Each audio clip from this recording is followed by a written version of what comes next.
Yesterday we started about what should be the fraud strategy, fraud risk management strategy. Take all possible measures to prevent fraud from happening. Then, as the operations are carried on, also efforts should be put into identify if at all if there is any fraud going on. So that is first prevention. Then we see detection, and then after that, after the fraud is identified, what should be the response? So the response should be in terms of whether some disciplinary action would be taken up based on the policies and procedures, or um, have a legal action taken against them in terms of recovering the losses, or some criminal action also can be taken, should be taken up. Because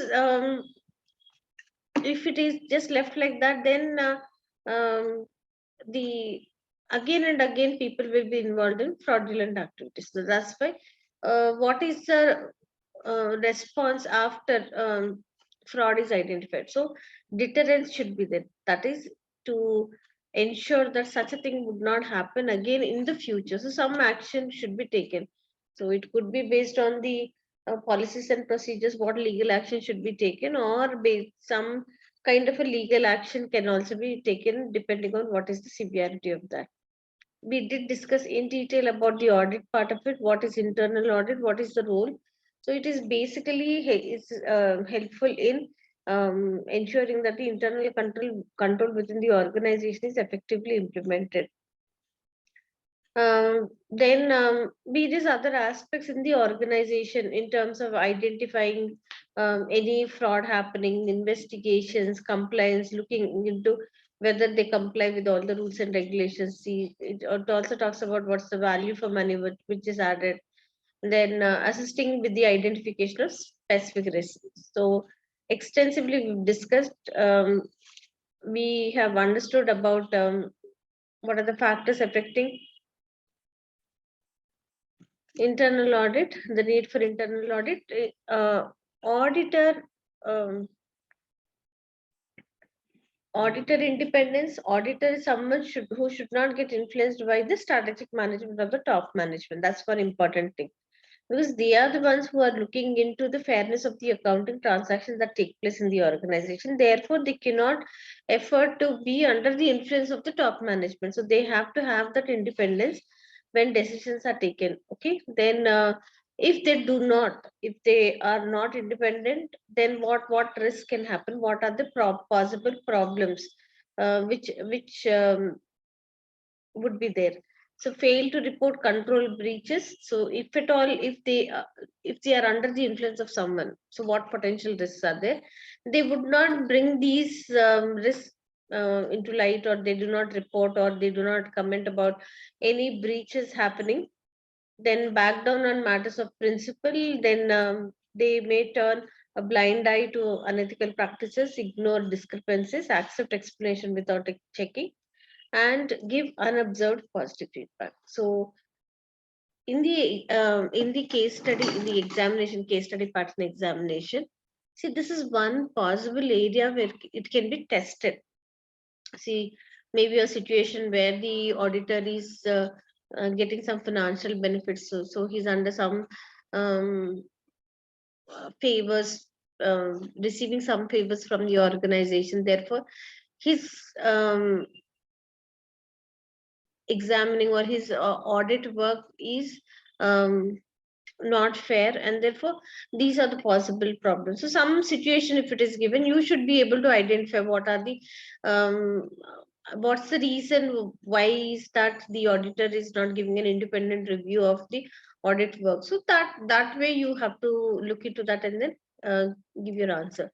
See, threat to independence would be because of self-interest, advocacy, intimidation, self-review. If they would be evaluated based on a particular situation, they may not give a fair review of the audit work. Or familiarity. See, if they definitely, so the only part, major part of it is if they are under the influence, if they are receiving some kind of benefits, maybe they are providing some other types of services along with the audit work, then in that case the auditor will definitely not raise issues with the management. He may be quiet, He may not comment him about anything, any kind of discrepancy going on. He may not bring into light. Okay, these issues would be there. So that those things we have to highlight. Then we also did learn about the audit committee. See, the audit committee's major function is to look into the way the audit work is carried out. See, the audit committee is a committee of the board of directors, entirely of independent non-executive directors. So definitely they would have a when they take up the audit work, they would be having a fair review of the audit work. Okay, so that the audit committee key function is to provide evidence of increased accountability to shareholders, and then they have to have be independent, comprised of non-executive directors, and has written terms of review. So if we are tested in that area where if there is any kind of a potential risk present with independent auditor not being independent, so be prepared to answer such a question. After that, what are the different committee roles we've learned? Then it is first one, it is in terms of internal control. Then we learned about internal audit, external audit. Then we also have started with the chapter risk identification, assessment, and measurement of risk. So understood what's the meaning of risk. Then why incur risk is one reason. Why? To increase the financial return and also to gain a competitive advantage over their competitors. After that, what's the risk management process? Then risk management process starts with identification of risk, analyzing the risk, planning for the risk, okay, whether to avoid it or have any other contingency plan. And then as the plans are implemented, risk management process, when the plans are implemented, it also has to be monitored and assessed. A concept called as enterprise risk management is what we have learned yesterday. Now, enterprise risk management, the concept is also given by COSO, the one who have defined the concept of internal control. Later on, others also have given their definition of what is internal control. So, more or less, everybody included these areas where the internal control would be looking into. So, three broad areas we see. Effectiveness and effective and efficient operations, to carry on with those operations. Then without any misrepresentation, the preparation of financial statements, and then finally we see that compliance with the uh, rules and regulations. So those areas where they would be looking into with the help of five components across the organization. Enterprise risk management is also on similar lines, but little more than that. So, wherein there are eight components. Apart from the operational part of it, operational and financial part of it, the this model ERM concept also looks into the strategic planning. So that's one additional thing what is added. There are eight components. I have explained all the eight components. First five components when we studied about internal control, the framework I have explained to you, and yesterday I did explain to you about all the eight components. Okay, what are the benefits of having effective ERM? So there would be preparedness in terms of meeting the future or managing the risk, enhanced decision making by integrating risk. Then the resultant improvement in investor confidence, and hence shareholder value. Focus of management attention on the most significant risks. Then the cost of finance also would be reduced because there is a risk management process in place. Therefore, the investors have confidence in the organization. Then the investors or the shareholders stop expecting higher returns from the company. Therefore, the cost of capital also comes down on that note. Then we've learned about what are the strategic and the operational risk. Strategic risk is the risk that the business plan will fail, not enabling them to achieve the objective of the organization or the mission of the organization. Operational risk that arise in day-to-day activities. Okay. Um, Strategic and operational risk, now they can be identified by way of taking up pestle analysis and SWOT analysis.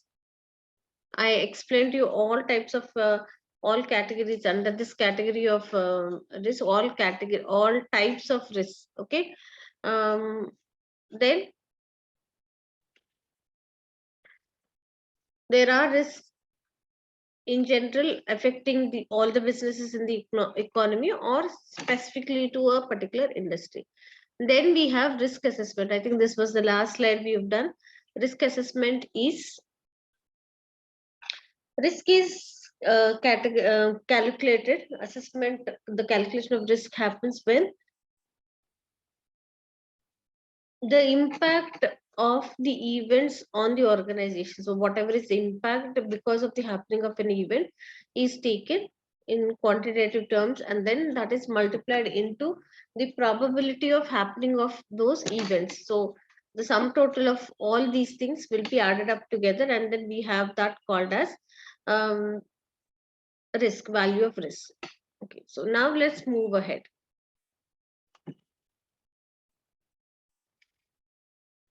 Risk mapping. So what's risk mapping? It talks about see, this is a two-way matrix. We see risk mapping. It basically talks about what should be the strategy in terms of dealing with the risk. It is dependent on two factors. One is what's the impact or consequence of the happening of the event. Okay, that's taken on the horizontal axis. And on the vertical axis, we see that the likelihood or the probability of happening of the event. See, the impact or consequence is on the lower side, is on the higher side. See, to the left side it is low, it is to the right side it is high. Likelihood or the probability on the top it is high, and at the bottom it is low. So a combination of, so each of these boxes have 4 different strategies. Yesterday also I did mention to you about a framework called as Tara framework. Okay, I'll just put you to this slide. See, if the impact is low, impact is high, probability is high, probability is low. So now the combination says that if the impact is low and the happening of such an event, the probability is also low. Even if the risk happens, also the impact is low. So nothing has to be done because not much effect would be there. Chances of happening also are very low. Therefore, the strategy that has to be adopted is those risks have to be accepted. No need to be worried because very rarely they would happen. Even if they happen, also the impact is on the lower side. So accept the risk. Okay, so why accept risk? Why incur risk? There was one reason yesterday we discussed. The justification about accepting the risk was one way is to increase their financial return. Second one is about um, to gain a competitive advantage. So those are the reasons what we've looked into yesterday in terms of why accept risk. Okay, accepting risk is not always in terms of maximizing profitability, but there is nothing much to do about this particular risk. See, if it, see, first thing, it would be very rare that such things would happen. Even if they happen also, there is not much of impact there, or the consequences are all on the lighter side. Therefore, in that case, we see that um, risks are accepted. Okay, then if the impact is low but frequency is more, or the probability of happening of it is more, in that case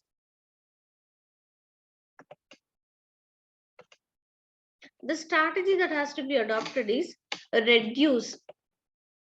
Both of them are low, it is accept. The impact is low but the chance of happening is on the higher side.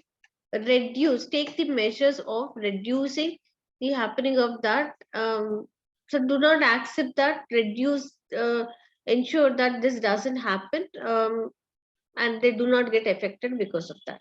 That's on the lower side. The impact is on the lower side. But there could be a high impact also. The impact could be high.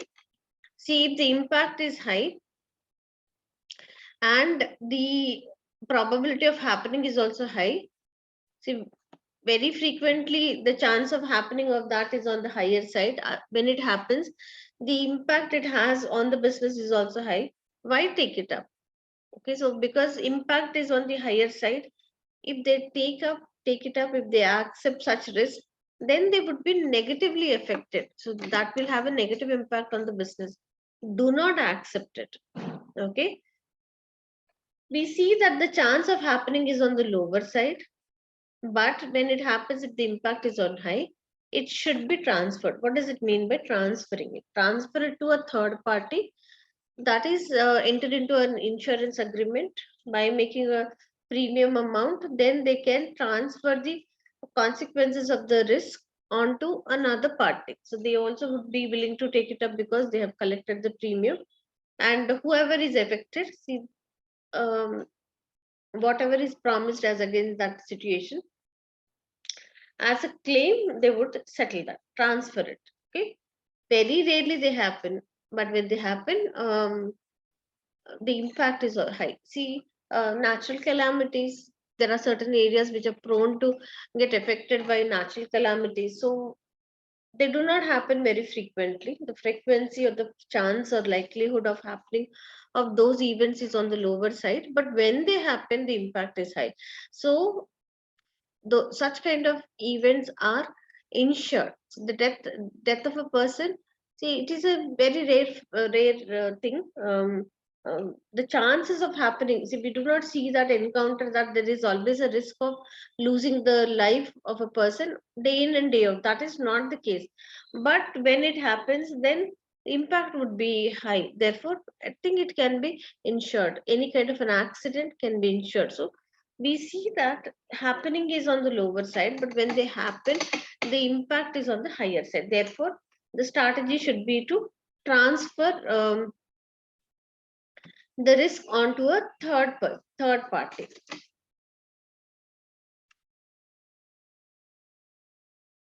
So this is called as Tara. This is T. This is transfer. Both of them are on the lower side, accept. Then impact is low, but the chance of it happening is high. Then take possible measures to reduce that. Finally, impact is high. The likeliness of the probability is also high. Then this should be avoided.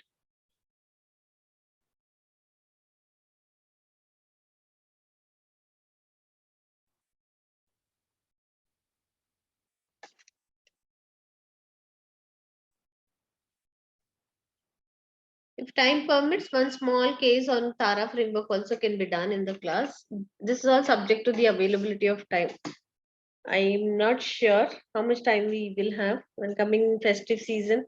So after that, what will be the strength? I'm not sure. See, after festival, I think we have one or two classes. So by that, by by then, if we can finish the content, I think those days we can exclusively look into how to answer the case study questions. But I'm not sure. I'm assuming it should be done.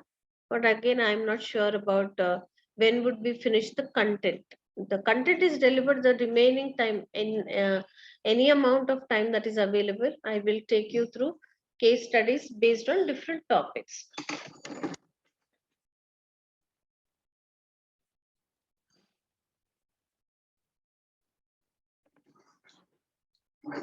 The next topic is risk mapping, or it's called as heat map. See here, it is a visual presentation about when risk happen.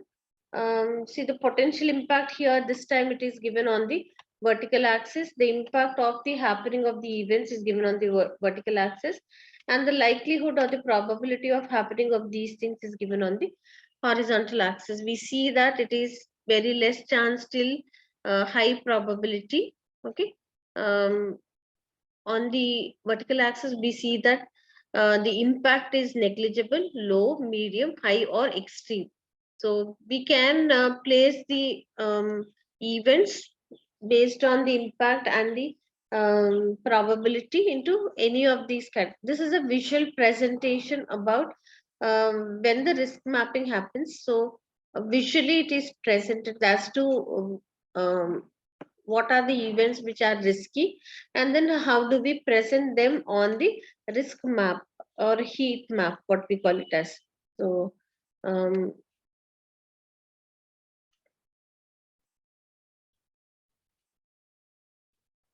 so then when we look at the heat map, it becomes easy to understand about what are the different types of risk, and then how many of them have great chance of happening, how many of them have less impact when they happen, etc. So that can be very easily understood when one looks at the risk mapping or heat map.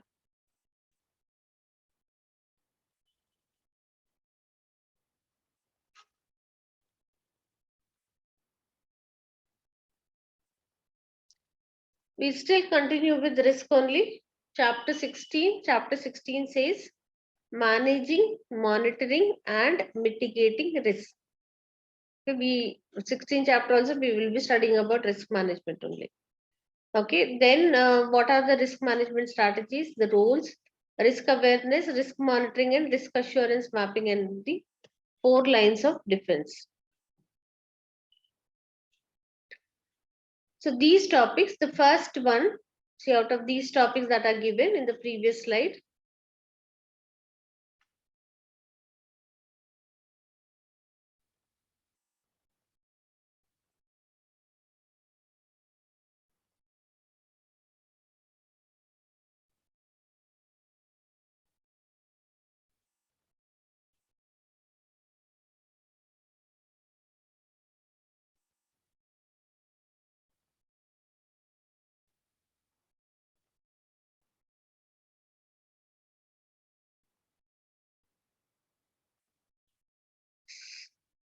okay, what are the roles in risk management? The role of the board.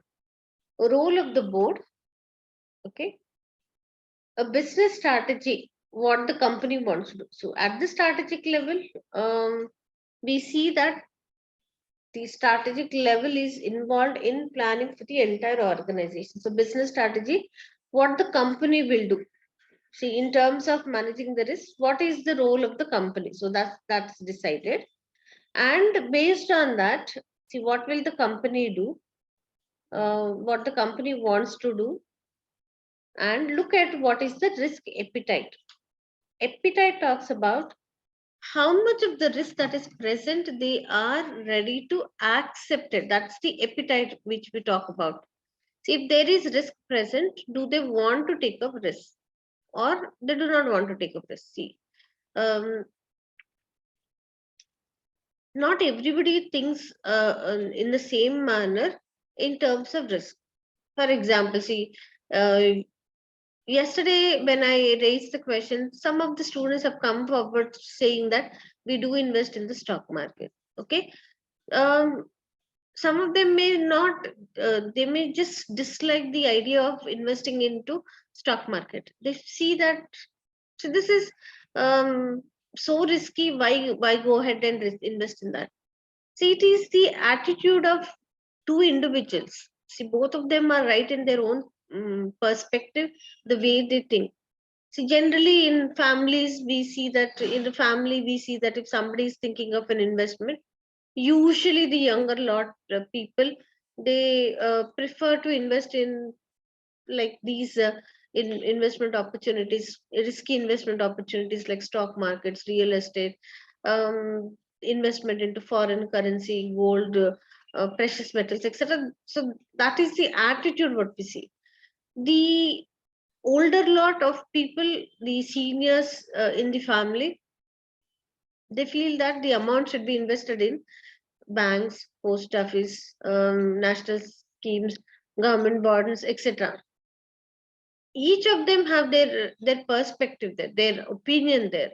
So the ones who think about accept the risk is based on high returns. Some those that do not want to accept risk is to safeguard their investment amount. So each one of them have a perspective, and they have a particular appetite to take up the risk.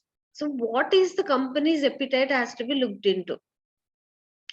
Risk appetite, how much risk the business will accept.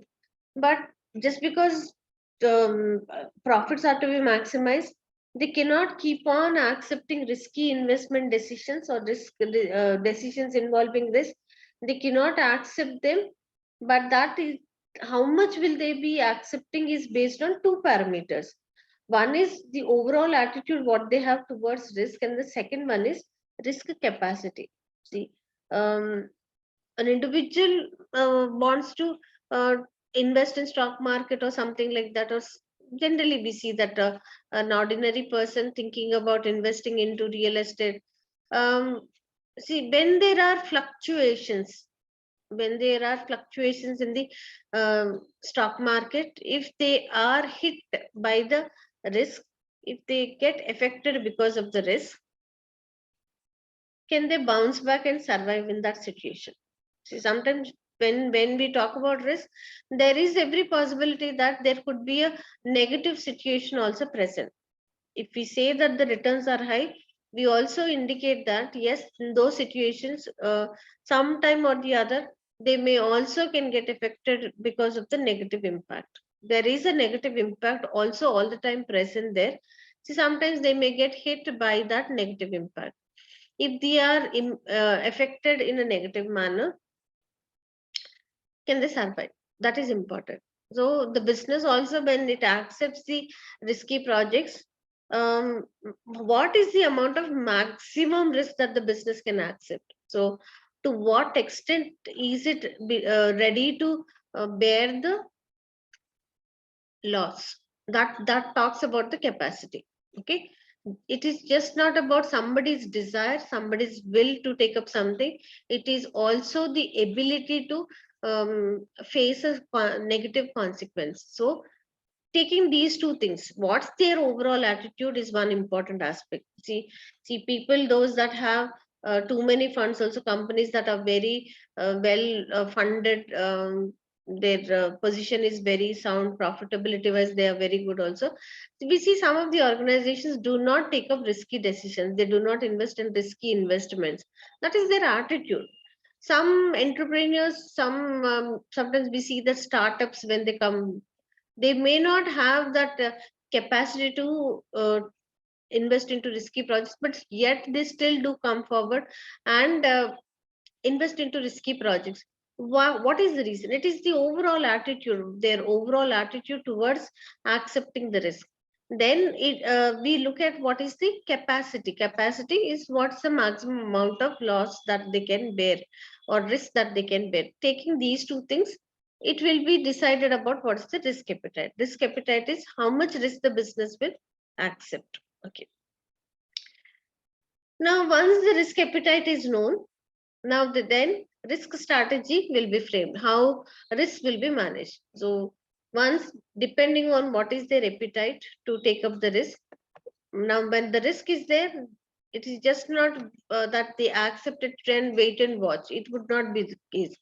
They knowingly accept the risk, but also put in effort to manage the risk. So some measures would be taken in terms of reducing the impact which is there on account of risky events. So risk strategy would be there, how much risk will be managed, and business strategy, what the company will do. So ultimately, um, achieving their overall objectives. Okay, so that is the roles in risk management. What is the role of the board? Board at the senior level, at the strategic level, what is the role of the board of directors in terms of managing the risk? The last committee, yesterday we've learned one committee. The previous days we've learned the other committees. So the fourth committee here is the risk committee. Okay, what are the other committees? Do you remember what are the other committees? Until now, we have learned 3 committees. This is the 4th committee. Any one of you?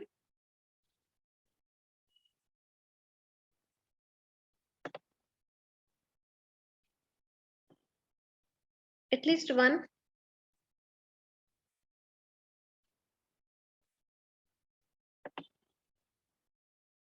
At least one?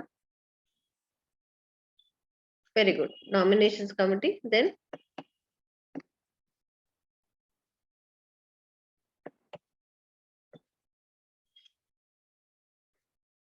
I got one student answering nomination committee. Yesterday, what committee did we learn?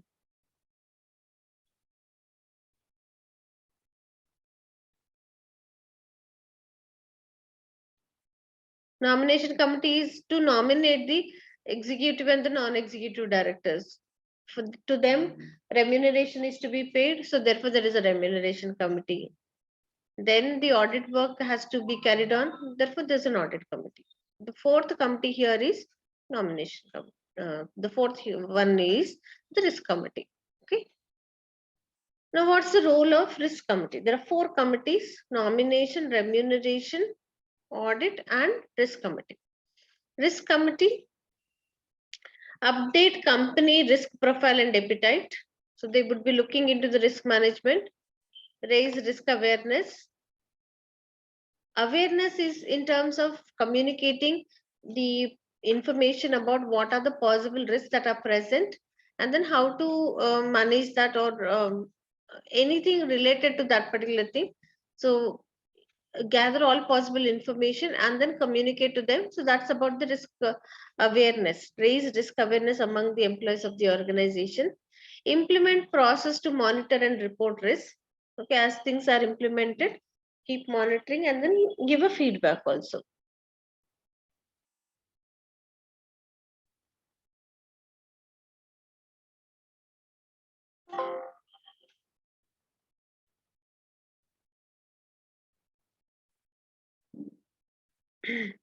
Then establish policies for risk management. So the roles of risk committee: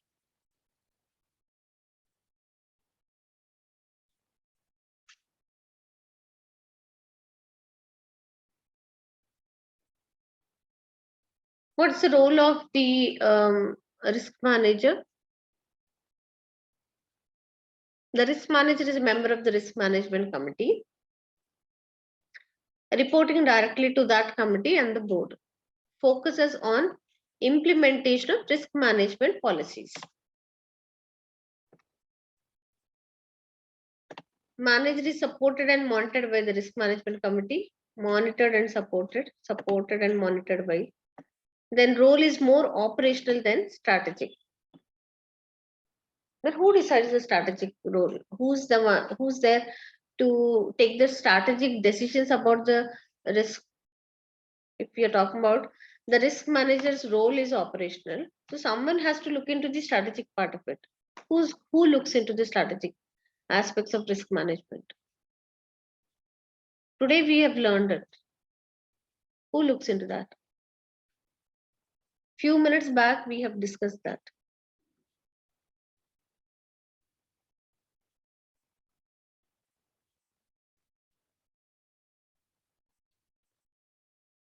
Today's class only, few minutes back we have discussed.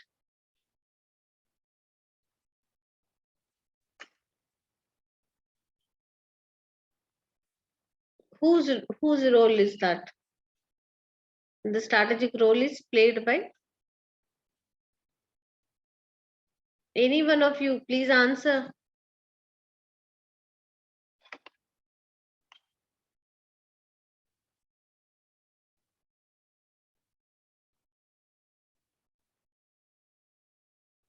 Look at the screen and tell me whose role is the who plays the strategic role here.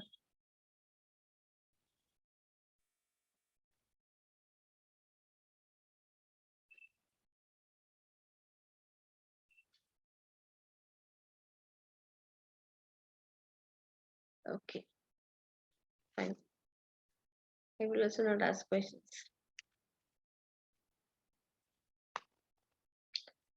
Okay, then we have risk awareness. Risk awareness happening at the um, three levels of management: the strategic level, the tactical level, and the operational level. So, strategic level, high level monitoring of risk. Strategic level is the top management. Then tactical is the middle level monitoring of risk at divisional level, because the work is assigned by the middle level to the departments or the individuals in the organization, how the work has to be carried out. So therefore, they monitor the activities at those levels, at the department levels. Okay, then we see the final thing is about the operational at the low level, at the bottom level, the plans that are prepared are implemented by the operational level. So it says that monitoring of risk in day-to-day operations. That is, day in and day out, whatever they encounter, whatever risk they encounter, to deal with that. So that the risk awareness is at the strategic level, it will be overall. As I mean, it is understood that the top management will be looking or monitoring things at an overall basis, high level monitoring of risk. Then we see at the tactical level, it is at the divisional level, the monitoring of risk at the divisional level, and operational because they are involved in implementation. So they do encounter the risk on a day to day basis, and then monitoring of risk in day to day operations.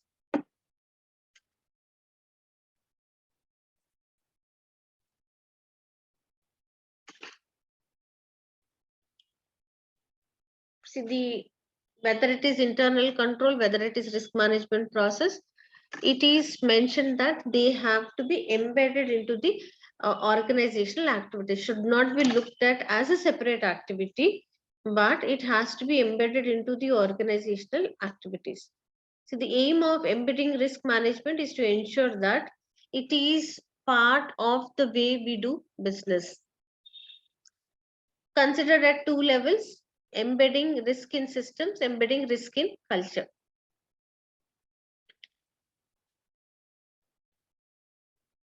Into the making it as a part of their system, or at the organization level, or embedding risk into the organizational culture. So in the system, it is included within the control systems, then ensure the other systems are working correctly, not seen as a separate system. Embedding risk management needs approval and support from the board. If it is to be embedded into the system, needs the support of the board of directors. In many jurisdictions, there is a statutory requirement, while in others, it is code of best practices. See, in the US, it is rule based. In the UK, it is principle based. So, principle based corporate governance follows the corporate governance code of best practices. So, that's how it is ensured that the risk management system is embedded into the system. See, rule based talks about SOX, principle based talks about what would be the role of the board of directors, what will be the structure of the or who would be comprising the board of directors, what is the structure of the management. Then we see that there are executive directors, non-executive directors. So the board that is supporting the management decisions. So we see the structure of that in case of code based principles. So what's the structure based on principles? We've looked into that. Rule based, it is about having different laws. The one which is there in our syllabus is about SOX. Okay, to look into that the risk management system is embedded into the systems, into culture. Bring about that awareness, let everyone know that it is what they believe in. So needs to be embedded into policies and procedures, so they understand that this is how it happens in the organization. So everybody will have that awareness that this is the way in which they have to deal with a particular situation. All workers in a company accept the need for the risk management, then embedding into culture and values therefore implies that risk management is normal for the organization. They understand that it is, this is the way they carry on the active with the activities. So they understand that part of it, because they're already told about what is to be followed, what is the culture, what are the policies and procedures that are followed in the organization. So it is embedded into culture. If it is embedded into the system, the board of directors have to give an approval about that.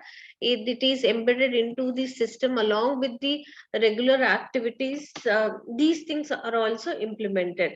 So they ensure that the other systems are working properly, and it also goes along with the regular operational activities of the organization. Culture, it is about making them aware about what they ought to do. So it is conveyed to them in the form of policies and procedures.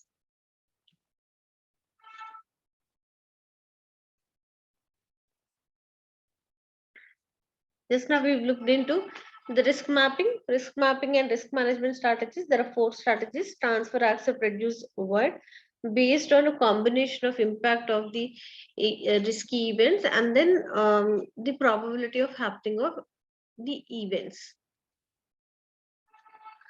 There are other risk management strategies also. The other risk management strategies, today is Friday, isn't it? Friday, we have class on Saturday. Do we have class on Sunday? Saturday, Sunday, next week we have another 2. Um, Maybe in the after the break, I will work out one small, very small case study on risk mapping. A small one will do, because going on so dry, so much. So maybe we can fit into the class one small case study on any one of the topics. So other risk management strategies are um, alarm as low as reasonably practicable. The as low as reasonably practicable principles. So the alarm principle expresses a point at which the cost of additional risk reduction would be grossly disproportionate to the benefits achieved.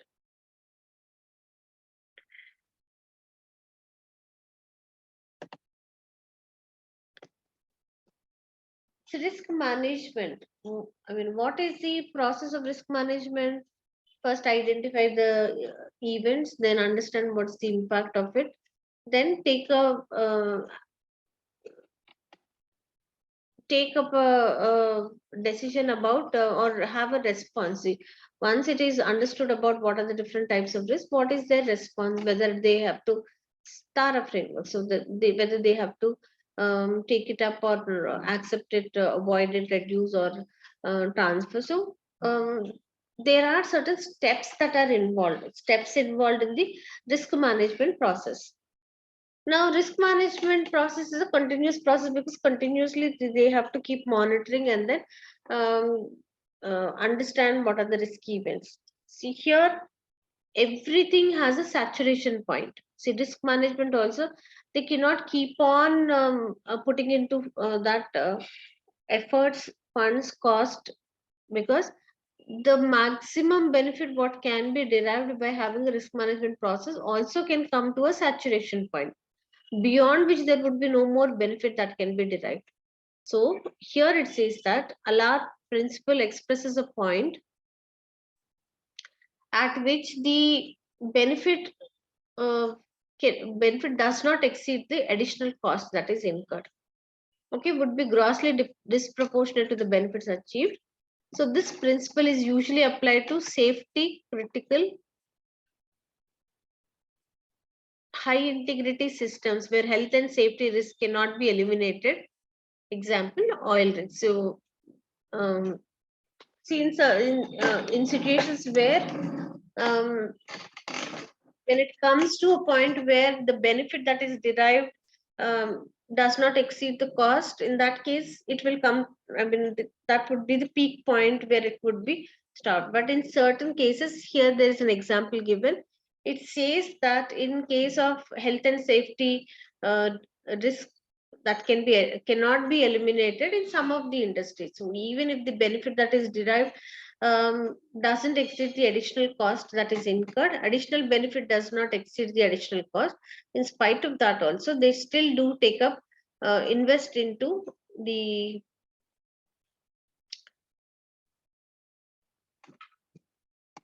strategies about managing the risk, that is alarm. Think about diversifying or spreading risk. Diversification, risk management, risk reduction strategies involve diversification and spreading of the risk. Okay, what does it mean by diversification? See, there's a saying that do not put all your eggs in the same basket. Why?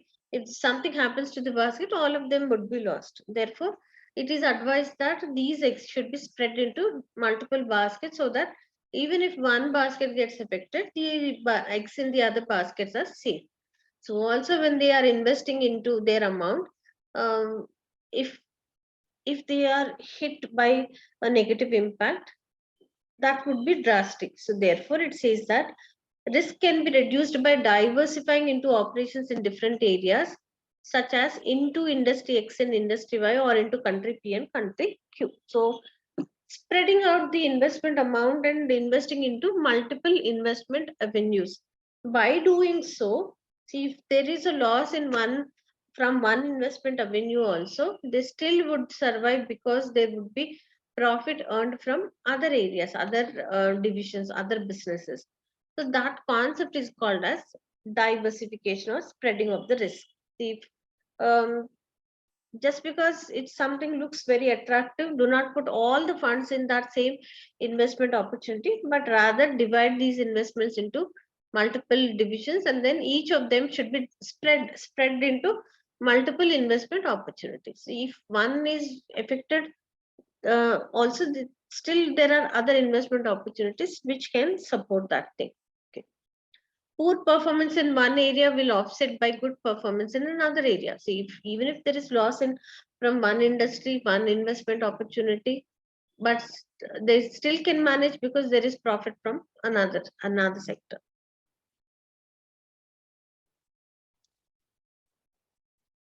Diversification is based on the idea of spreading the risk. The total risk should be reduced as the portfolio of diversified businesses get larger. Example of a poor diversification. Swimming costumes and ice creams both reliant on a sunny weather for sales.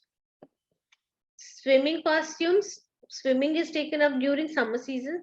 Ice creams are also bought in summer season, mostly bought in summer season. The demand for these products is high in case of summer season. So why invest into such kind of things? But rather during the other seasons of the year, okay, during other times of the business, we see that something else can do well. Therefore, divide the investment amount and invest into diversified businesses.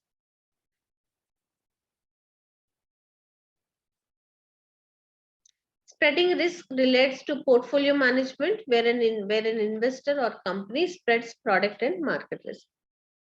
That is just not facing the risk by investing into only one investment opportunity, but by dividing this and spreading the investment amount across multiple investment opportunities. So even if one area there is loss also, and the other areas would still be doing good, and they can survive or manage with the profits earned from other areas, other investment opportunities.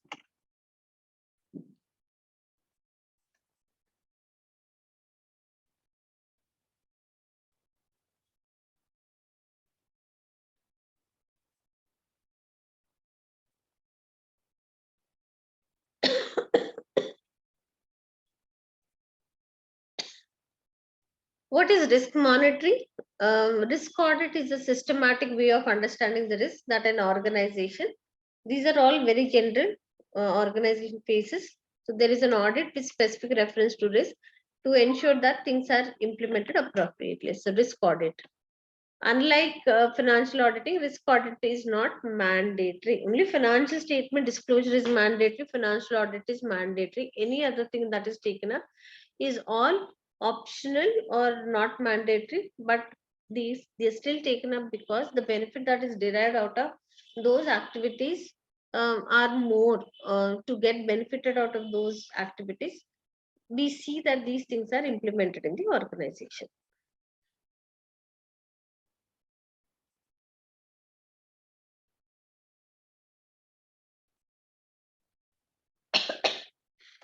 Um, is not a mandatory requirement for all organizations, but in some highly regulated industries,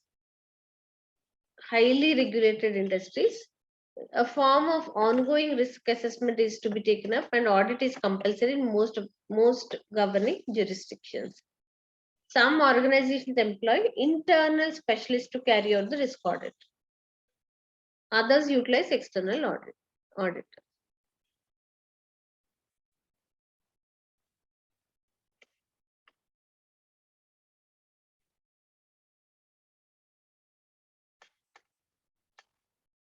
What are the stages of risk audit? We see a process for carrying out internal risk audit starts with identifying the risk and construct risk register, the one which I was mentioning about it. So prepare a risk register, construct a risk register into which the data related to risk is all entered. So there is it's kind of a database that is created which has the details about different types of events, the risk that they cause into the risk register.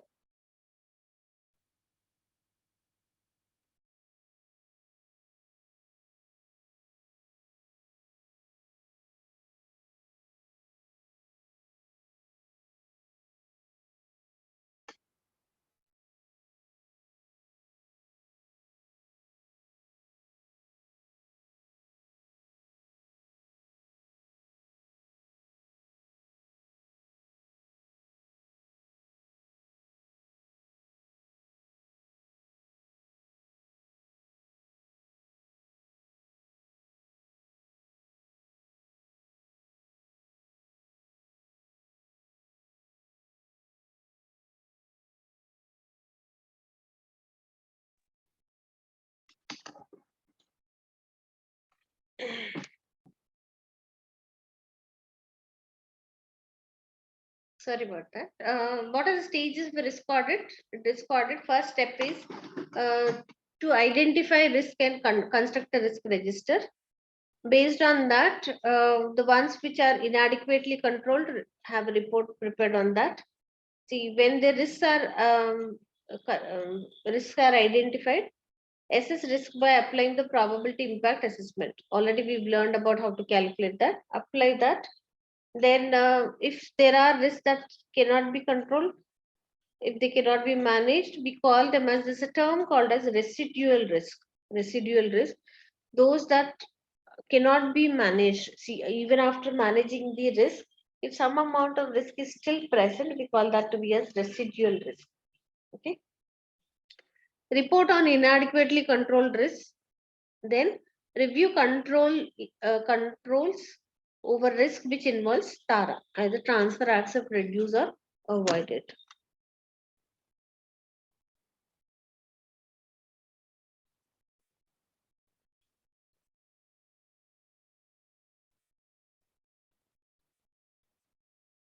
Then we have an assurance mapping and risk management. Assurance mapping and risk management.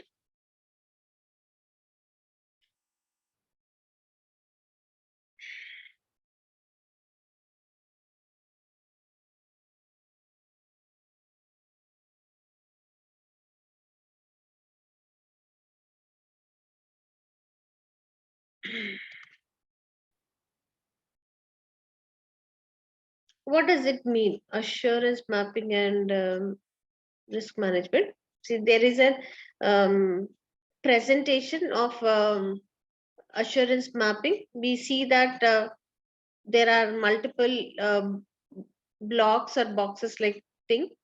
Then it also talks about there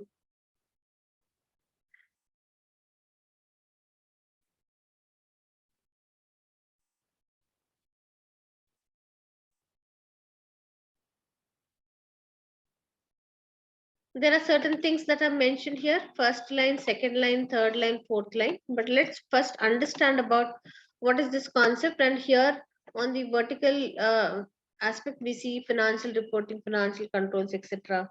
There are many, there is a list of things given. Then we see high assurance, medium assurance, low assurance, and then um, no assurance, not applicable. Okay, there are different categories there given here on the assurance mapping.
Okay, so what does it mean by assurance mapping and risk management? So it says that assurance is an objective examination of evidence for the purpose of providing an independent assessment. We are looking at what's the concept of assurance mapping. In this case, assurance map is a structured means of identifying and mapping the main sources and types of assurance. There are different lines. The first line, second line, see under first line, we see control framework, management review. In the organization, we see that there are certain functions of the business areas where um, what is required. See, here on the horizontal axis, we see that high assurance is required for financial reporting in the first line in terms of control framework management review. So it is a presentation about each function, what is the type of assurance that is required or it is not required at all.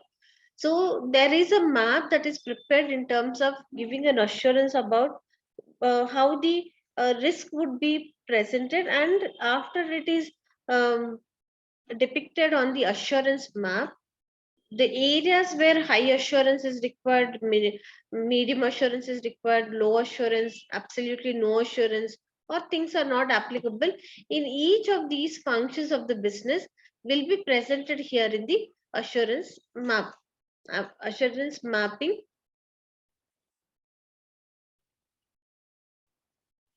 Assurance map is a structured means of identifying and mapping the main sources and types of assurance in an organization across the four lines of defense. Under each line of defense, what is covered is also given here. See, under each line of defense, we see first line has control framework management review. Second line has control self-assessment, risk and compliance, group legal, board review. Third line is about internal audit. Fourth line is about external audits and other third party audits. Okay, so in each area for each function, what is the kind of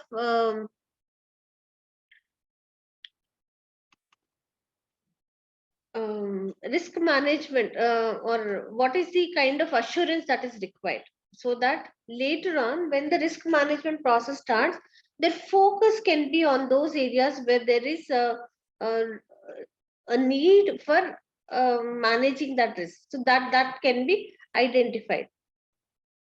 So there is some amount of assurance. High assurance is given in these areas. Medium assurance is given in these areas. Low assurance is given in these areas. So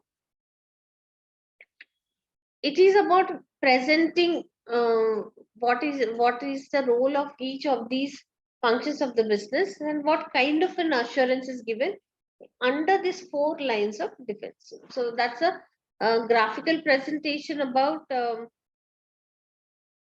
assurance mapping and what risk management process would be taken.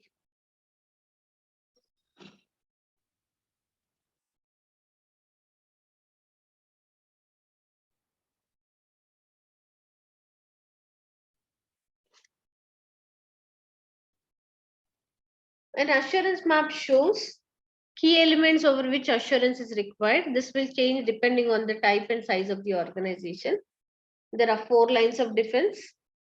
Then identify any gaps which where no assurance limited or not provided at all. So I think things when they are presented, if it is visually presented, if there is visualization, dear, see, why is that anything is presented using visualization tools is to have a better understanding about that. No matter what the theory and what the text explains, also it is not as effective as when it is presented on a visualization tool. So assurance map is also visualization tool wherein it talks about, see, what are the areas where there is high assurance, what are the areas where there is low assurance. Sometimes it is not applicable in that particular area. So that when it is presented, it becomes easy to understand. It's kind of a prioritizing what are the areas where it is very well assured, where it is not assured. Okay, so then what course of action or what management risk management policies can be decided about that, and then how do they manage that?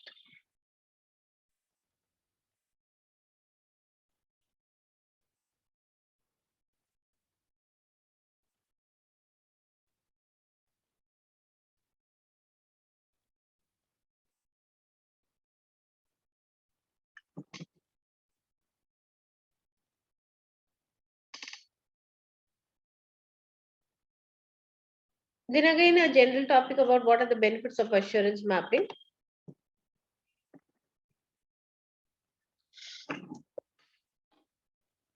Provides a basic on which to communicate with stakeholders.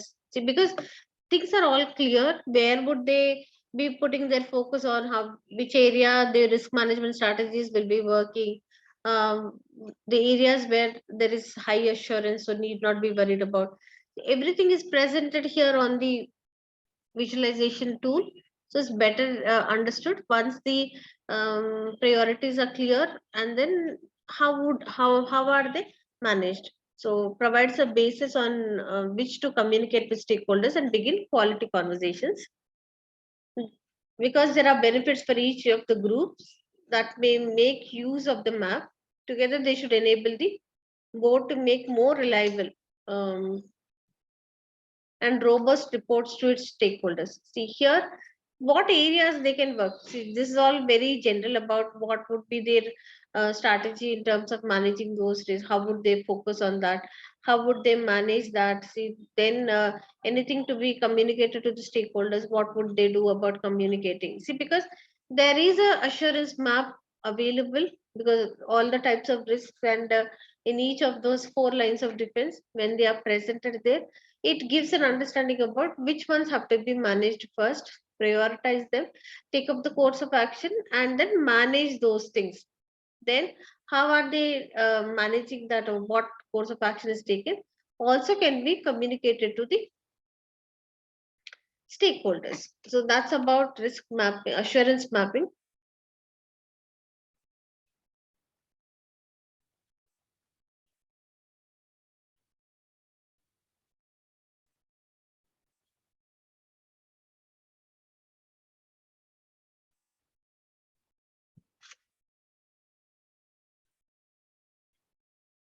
What are the four lines? The first line says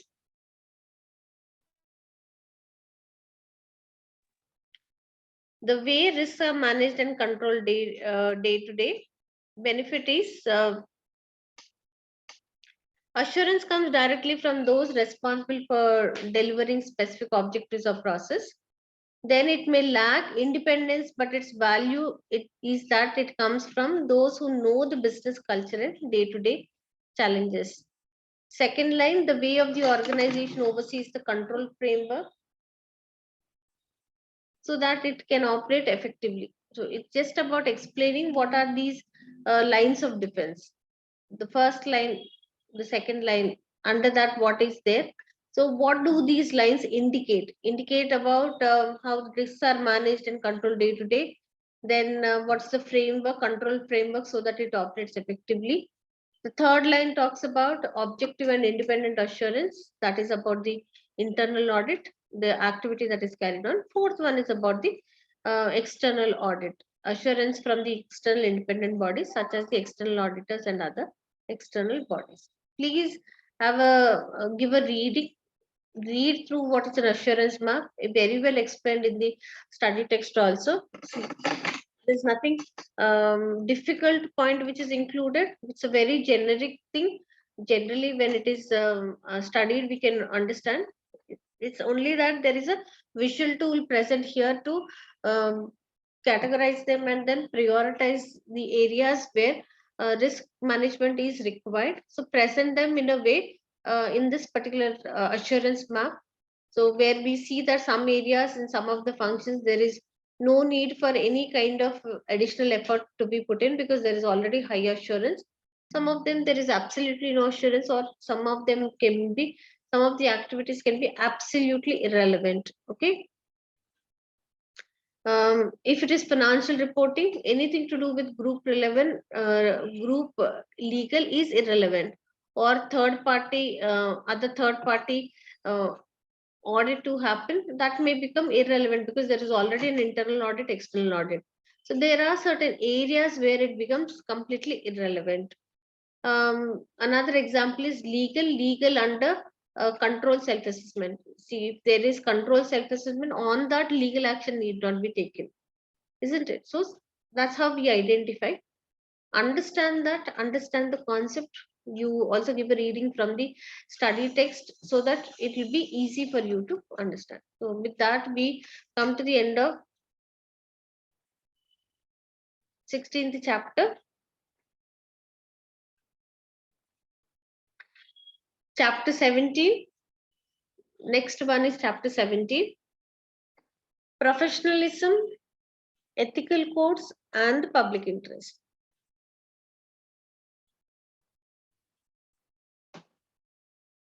We have to understand the difference between what is a profession and professionalism. What are the corporate ethics, the business ethics or the corporate ethics? We will be studying about that. Public interest and responsible leadership, professional codes of ethics. First, let's understand the meaning of profession, the meaning of professionalism.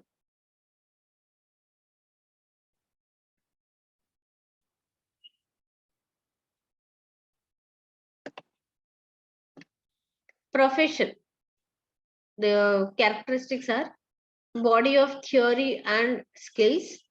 What kind of skills? Technical skills acquired by training and education, maintained by continuing professional development, CPD. Some say it is CPD, continuing professional development, continuing professional education is another term.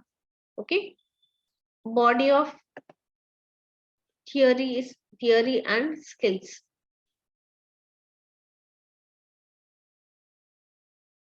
Second characteristic is adherence to common code of values and conduct,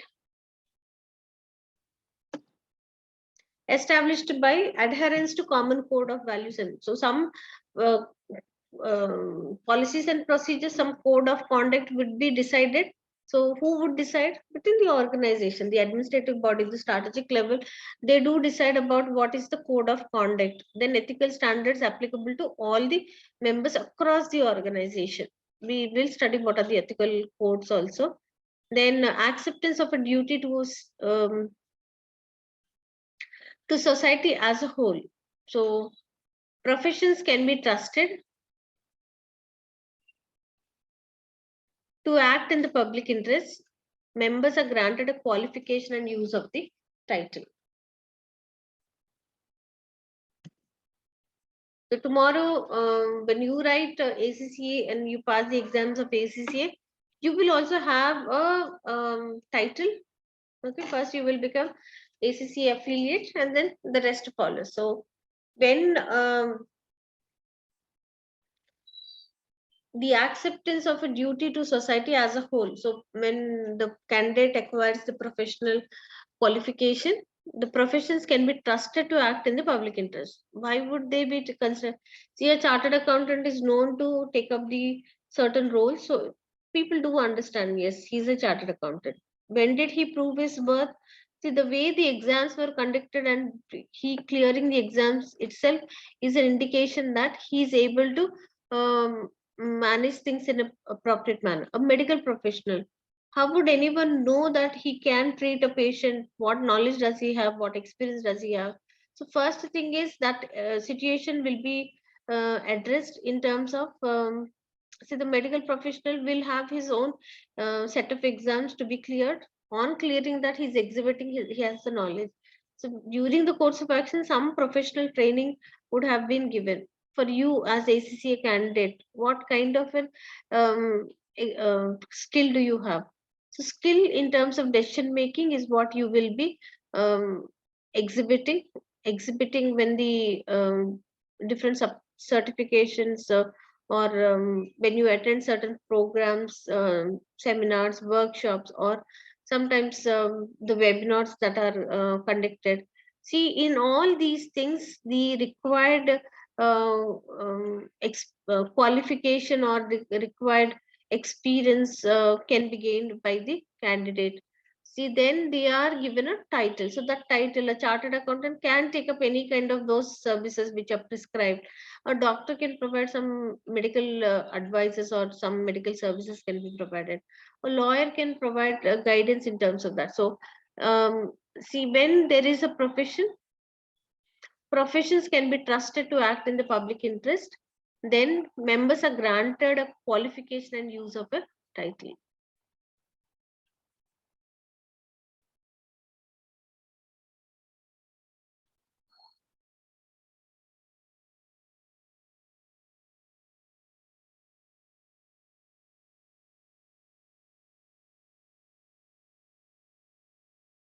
What does it mean by professionalism?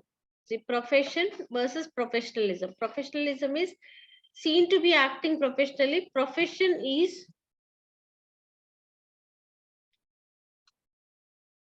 it's a body of theory and skills. That is profession. Then of course we see that then professionalism is the way in which the professional acts, or he's seen to be accepting professionally, or literally having professionalism. Okay, just differentiate between what is professionalism, a state of mind where while the profession provides the rules that the members of the profession must follow. Okay, just learn that what is the differences between professional and professional interest.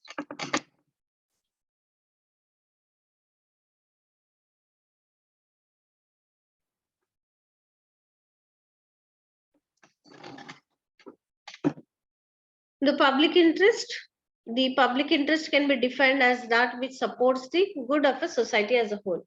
So we also see that the accountants and the public interest, accountants do not generally act against the public interest. So they also generally the public is also one stakeholder. The general public is also one stakeholder. So they also have to act in the best interest of the general public. Okay. So we see that accountants do not generally act against the public interest. The ethical code applicable to most accountants confirms that such action is not normally appropriate. So they have to act in the best interest of the public also. Then accountants should also be responsible leaders. One thing what see, tomorrow when you join the organization with this qualification, after you join the organization with this qualification, what is expected of you? The title of your job profile can be anything. It could be anything as management accountant, assistant manager, advisor to the CEO, performance manager, performance management expert. See, the title could be anything, but with this qualification, you would be taken into the organization to play multiple roles in terms of have the required knowledge in all areas. See, some concept called as um, see, if somebody is a jack of all, he would be master of none. But the expectation comes here from the candidate would be that he would actually have to become a master of all, should have a knowledge about multiple aspects, the new things, the innovation, the changes in the accounting framework, etc. The way the new methods and techniques would benefit the organization. Apart from, so the accountant, the management accountant always has this responsibility of um, analyzing and interpreting the information. Apart from that, knowledge about various innovative things that have come up, he has to have a knowledge about marketing strategies, the pricing strategies, has to have a knowledge about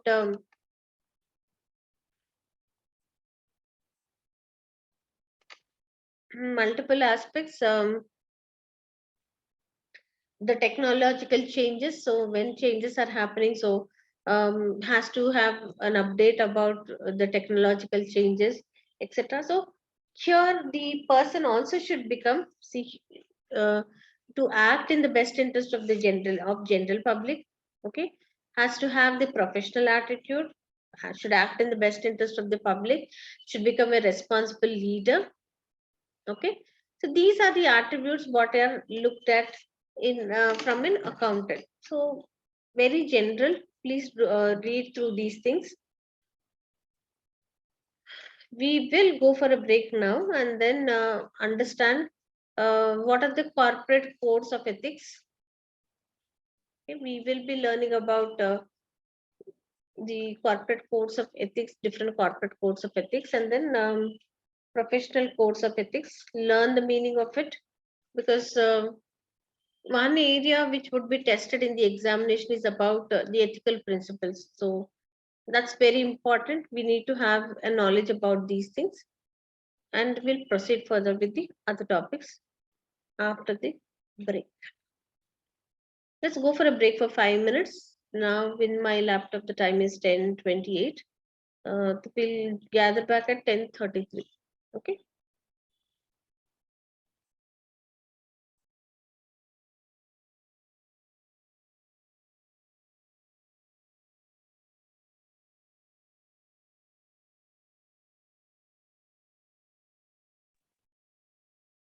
Let's now continue with the next topic, corporate codes of ethics. Corporate ethics relates to the application of the ethical values to the business behavior. Do you know any ethical value which you've studied? Did you study any time uh, business ethics? Did you study this topic at any point of time? Any time did you study?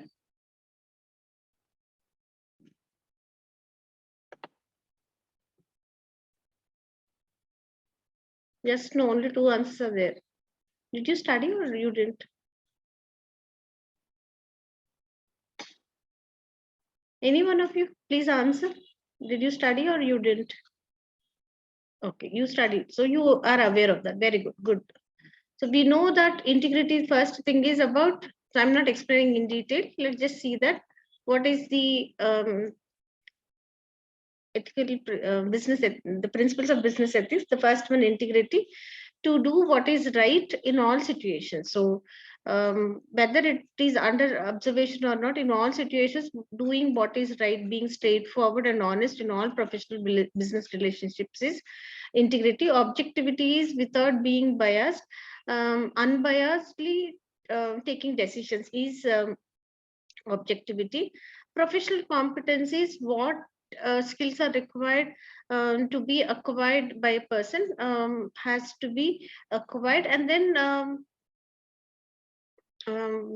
also to look into updating their skills so that the work can be carried out. That's about the competency, professional competence and due care. So it is a responsibility of the individual. So the organization also do provide some uh, uh, training or some measures are taken to enhance their skill, but nevertheless it is the individual has to ensure that duty to maintain professional knowledge and skill at an appropriate level so that the work can be carried out.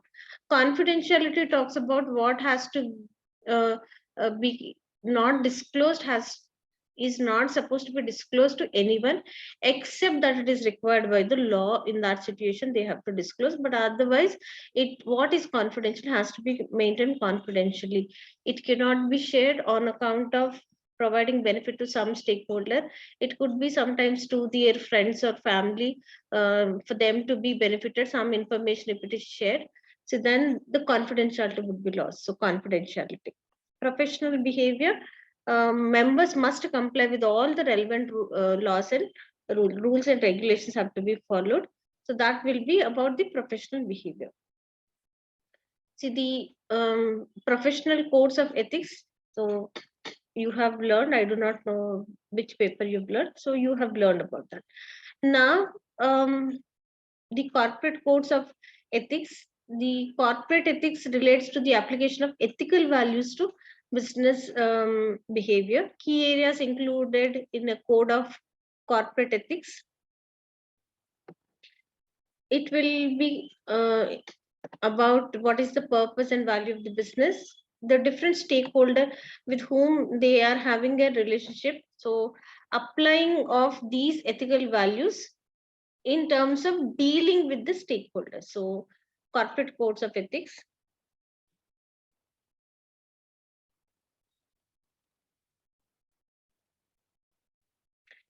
Then corporate codes of ethics, what are the benefits and drawbacks? See, generally when ethical values are followed, see in that case, um, the stakeholders confidence on them or their relationship with the stakeholders will improve, because they know what is supposed to be followed and they follow that. Okay, then the reputation would not get affected. They can carry on with the activity smoothly. Many high caliber candidates get attracted to the organization, to be with the organization, to be associated with the organization. The turnover reduces. See, because they follow the code of ethics. The benefits are, it says that it provides a framework for whenever there is a conflict resolution. So we will be also looking into the conflict resolution part of it. See, whenever there is a conflict, how is that conflict resolved? There will there will be a framework already present. Generally, how are the conflicts within the organization resolved? Will be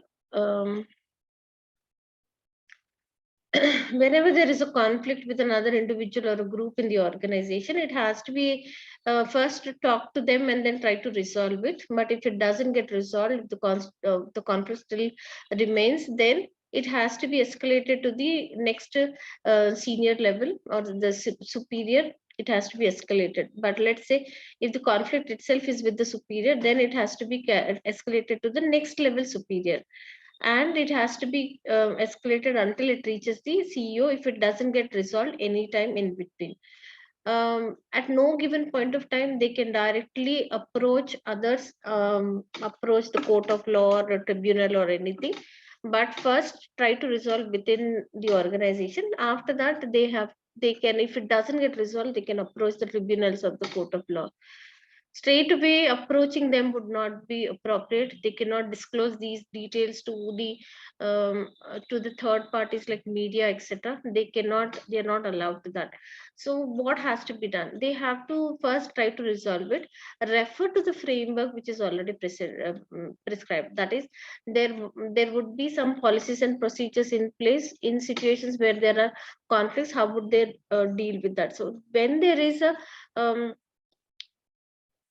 the corporate code of ethics, which are already defined and described and communicated. So it would be followed in that particular manner. Provides a framework for conflict resolution, provides guidelines for similar ethical disputes and methods of resolution.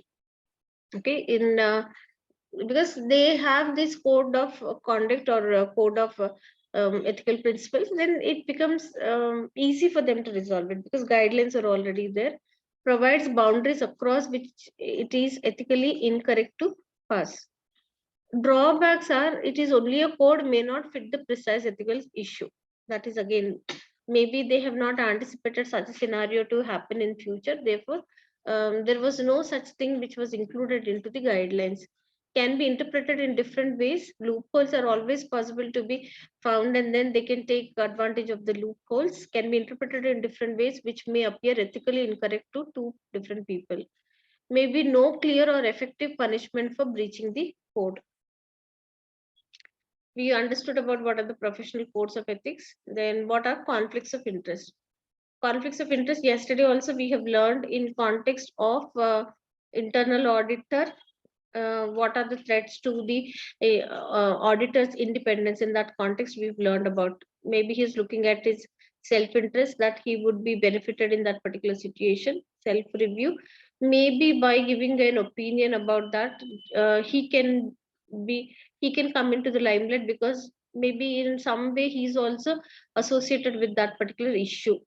Advocacy, maybe recommending someone in favor of biased attitude. Okay, so if familiarity is there with one of the um, parties, then in that case the decision would be biased. Intimidation, maybe they fear the threat of some action taken against them. They feel intimidated and do not give a unbiased opinion. So these are the potential threats which may lead to conflicts of interest and lack of independence. Are the same points we've learned, but that we've learned under the context of internal audit or internal auditor. Now, ethical threats and safeguards. An ethical threat is a situation where a person or corporation is tempted not to follow their code of ethics. That's an ethical threat. How to safeguard it? An ethical safeguard provides guidance or a course of action which attempts to remove the ethical threat. So some framework should be there to deal with such situation. Okay. Then we have something called as corruption and bribery. What are the code of principles in terms of corruption and bribery? Any payment that is made to get any benefit for their business is considered to be as bribery. Corruption is bribery, and any other behavior in relation to persons entrusted with responsibilities in public or private, which violates their duties and is aimed at obtaining some undue advantage of any kind for themselves or for others. That's referred to as bribery. They are prohibited from giving bribe. So they are prohibited from giving bribes. To whom should it not be given? Okay, that again, of course, it's not part of a syllabus, but then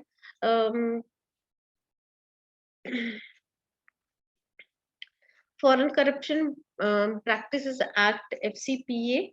So it talks about anti-bribery provisions where bribery should not be given. To whom should it not be given? So any political party or members of a political party. So there are a list of things which are mentioned about whom should it not be given, so that they can get some undue advantage out of this payment, either in form of cash kind or anything. To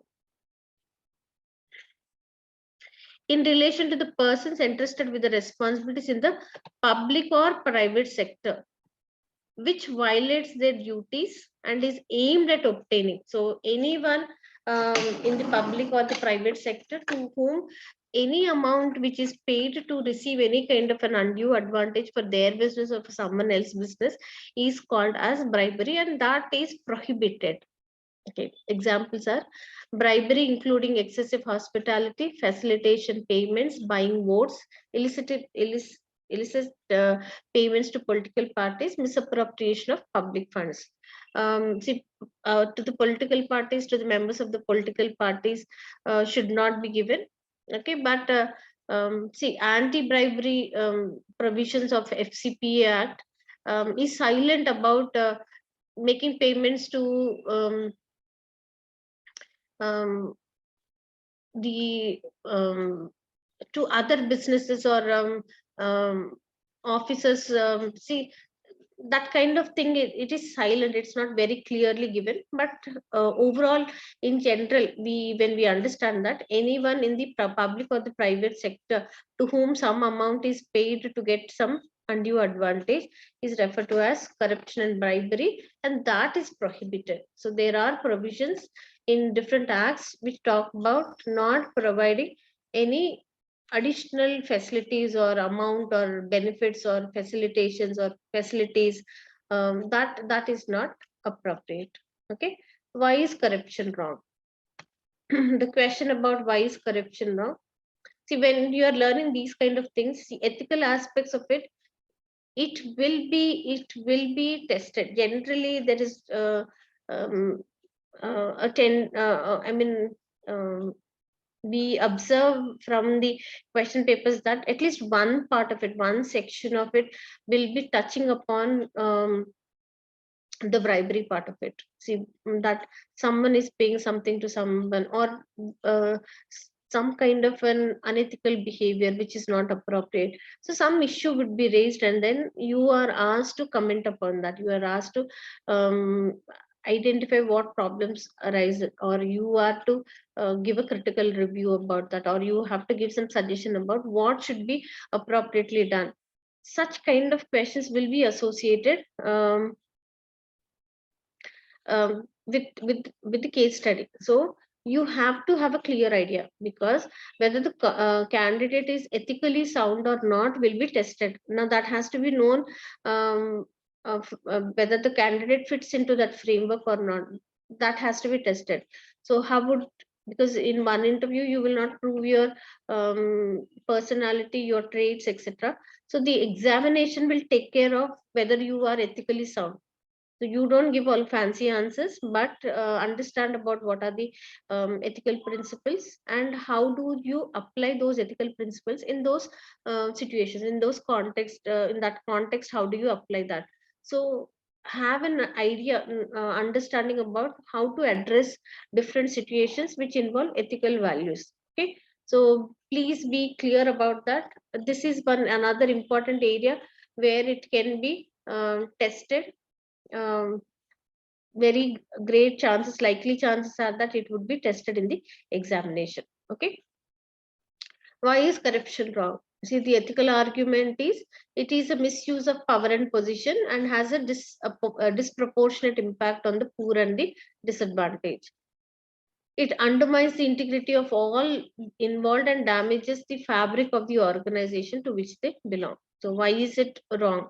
So when you are talking about that, see what kind of impact it has on the underprivileged, on the poor and the disadvantaged. Then see what is the value system of the organization and how does it get affected.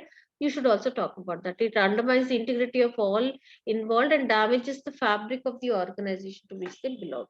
Um, Something to do with ethics.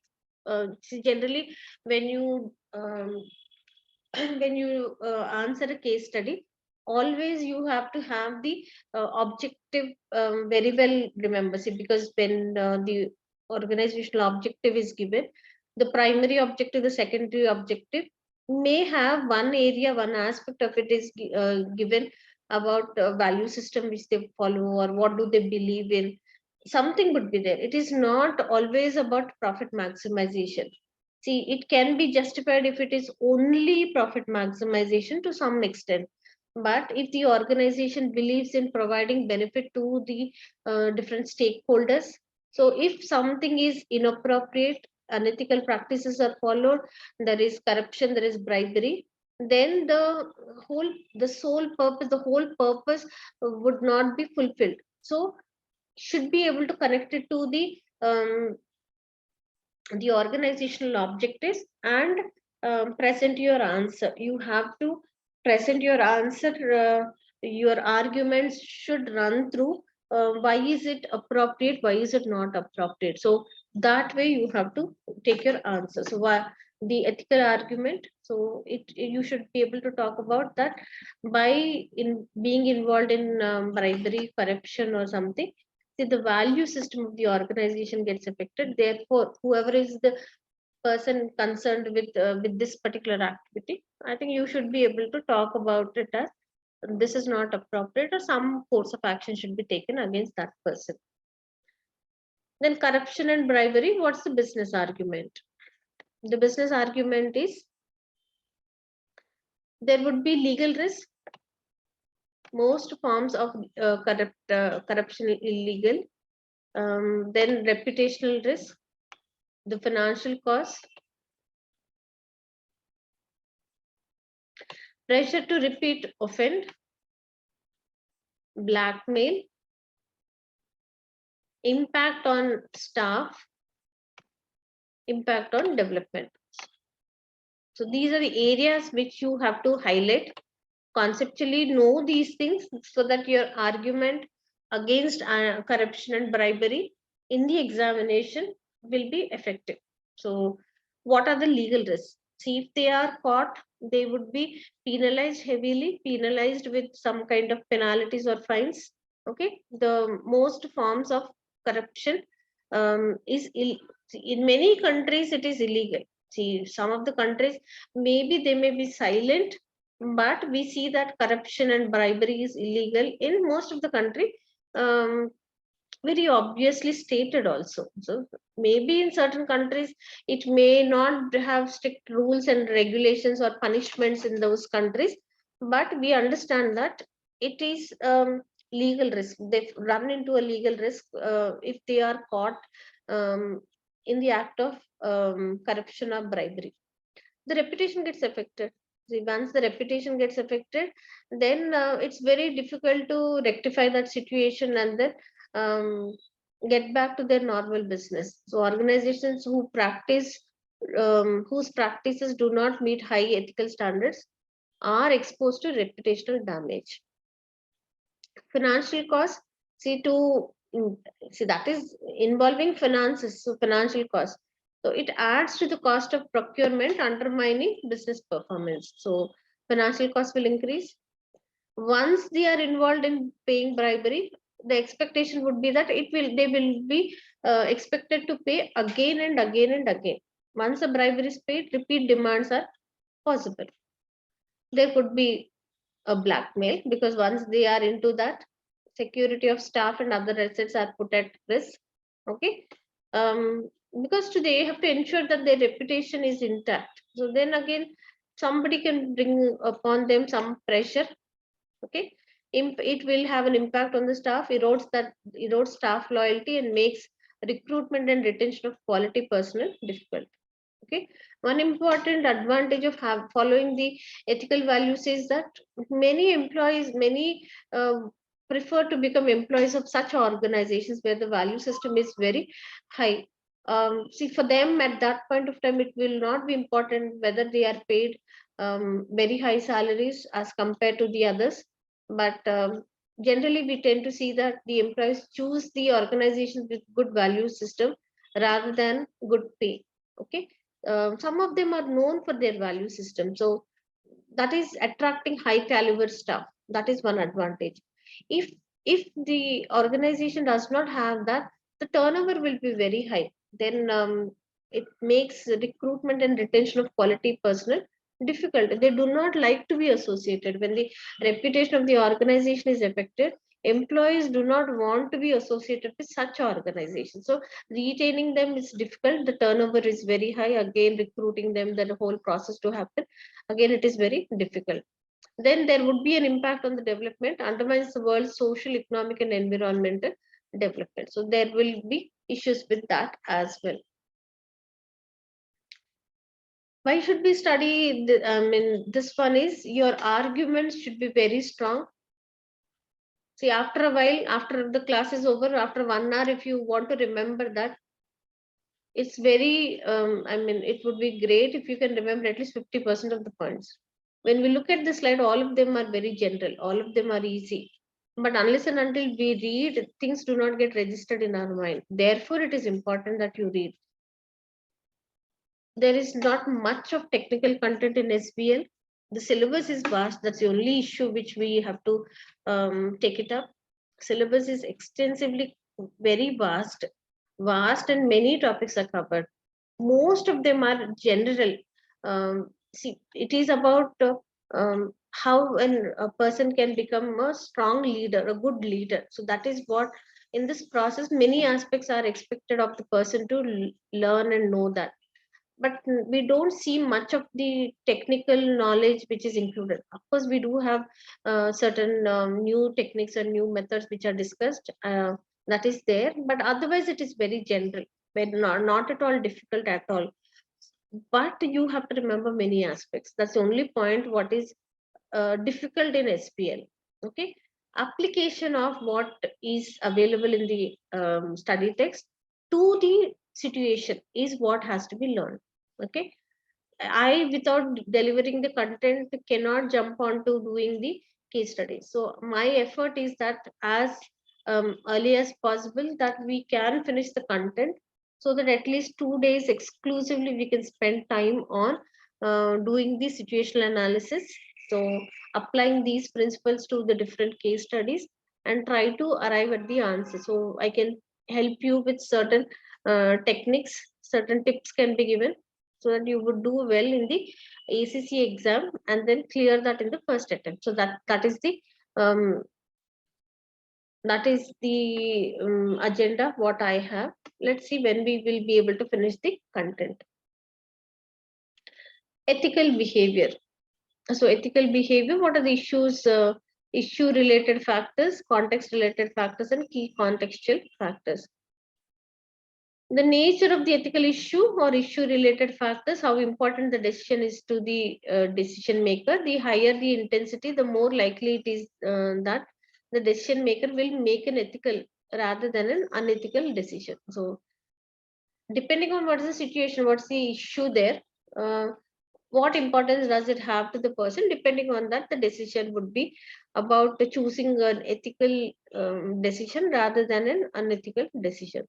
Context related factors, um, how a particular issue would be viewed within a certain context. So is it applicable to that context? In that context, what is most applicable, suitable, etc. So that is contextual. Key contextual factors are if there is a system of reward, authority, bureaucracy, work roles, organizational group norms and culture, and national and cultural context. So key contextual factors also would be taken into consideration to understand the ethical behavior. Okay. Um, I would also want to do a case study which involves ethical aspect of it, and not exclusively, but I will consider including a case study when we do, which can have one aspect, one part specifically to deal with the ethical aspect of it. So how do we present our answer? How should our argument run in that situation is what we will be looking into. Okay, so that is chapter 17, profession and professionalism, business ethics.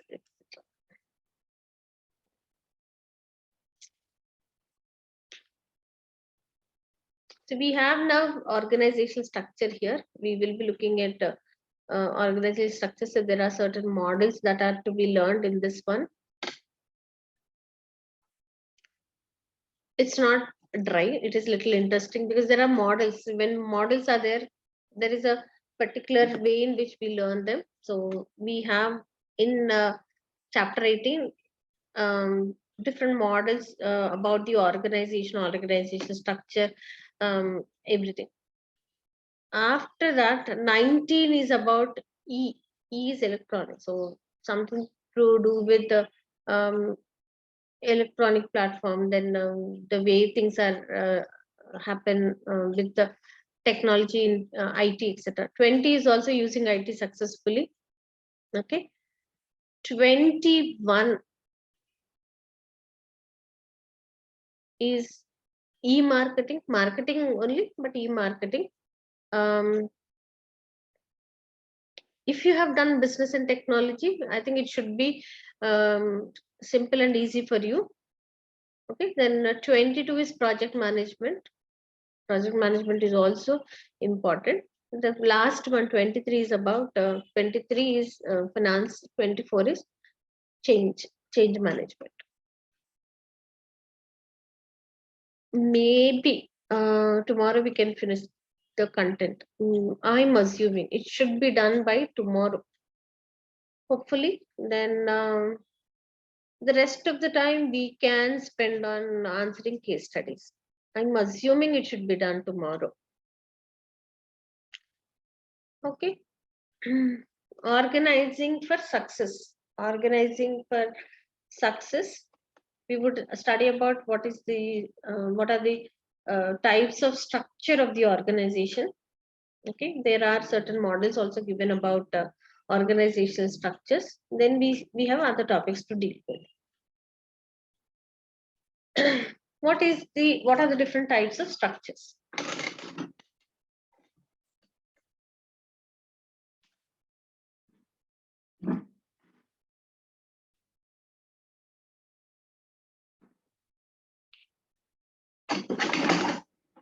The type of structure is dependent on the size of the organization. See, the size of the organization is small size organizations. It can be managed by the owner or a manager can manage that because the size is small. When the size is small, the organization structure is called as entrepreneurial structure. Structure is built around the owner or the manager. They can manage because not much activities there, not many people would be there in the organization. So it's easy to manage by the owner or the manager of the organization. So it's called as organizational structure.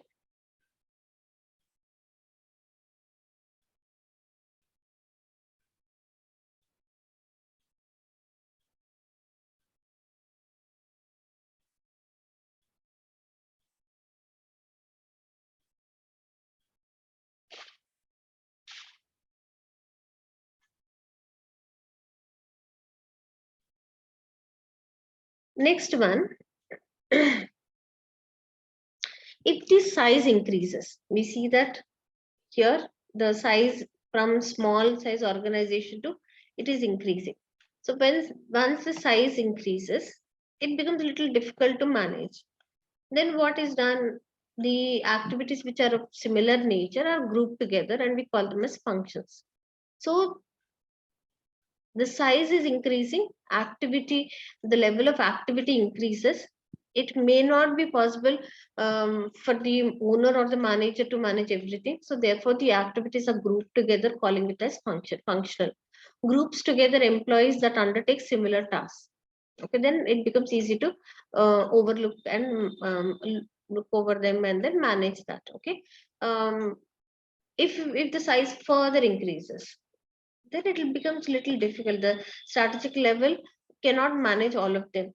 Then in that case, if they go in for divisionalization, the organization will be divided into different departments or divisions. And each of these department or division, there would be someone appointed called as a manager. Manager will be appointed. The authority will be delegated to the manager. Manager is given the authority to take decisions, and of course accountability also comes into picture, but such an organization structure is called as divisionalization. Okay, see here, until the functional organization, it is the strategic level or the management, the top management or the owner. If it is entrepreneurial style, it is the owner only who will look into the activities. But if it is functional also, we see that the top management only will be looking into the activities of the organization. But once the size further increases, it will be divided into multiple departments and divisions. Once it is divided into departments and divisions, managers are appointed. So the decision making authority will be passed on or delegated to the lower levels, the levels at the divisional levels where the managers are given the authority, and they also will be taken decisions for that. Accountability also comes into picture about that. Advantages, disadvantages, we should be looking into what are the advantages of functional structures, what are the advantages of divisional structures. See, easy to manage because only the top management will be looking into that. It may look like authoritative, but it is easy to have a control over the organization. What they decide will be implemented by the people in the organization. Can have a proper check and control. But there would be disadvantage also. The employees feel um, um, demotivated because they are not given a chance in participating in any of the areas.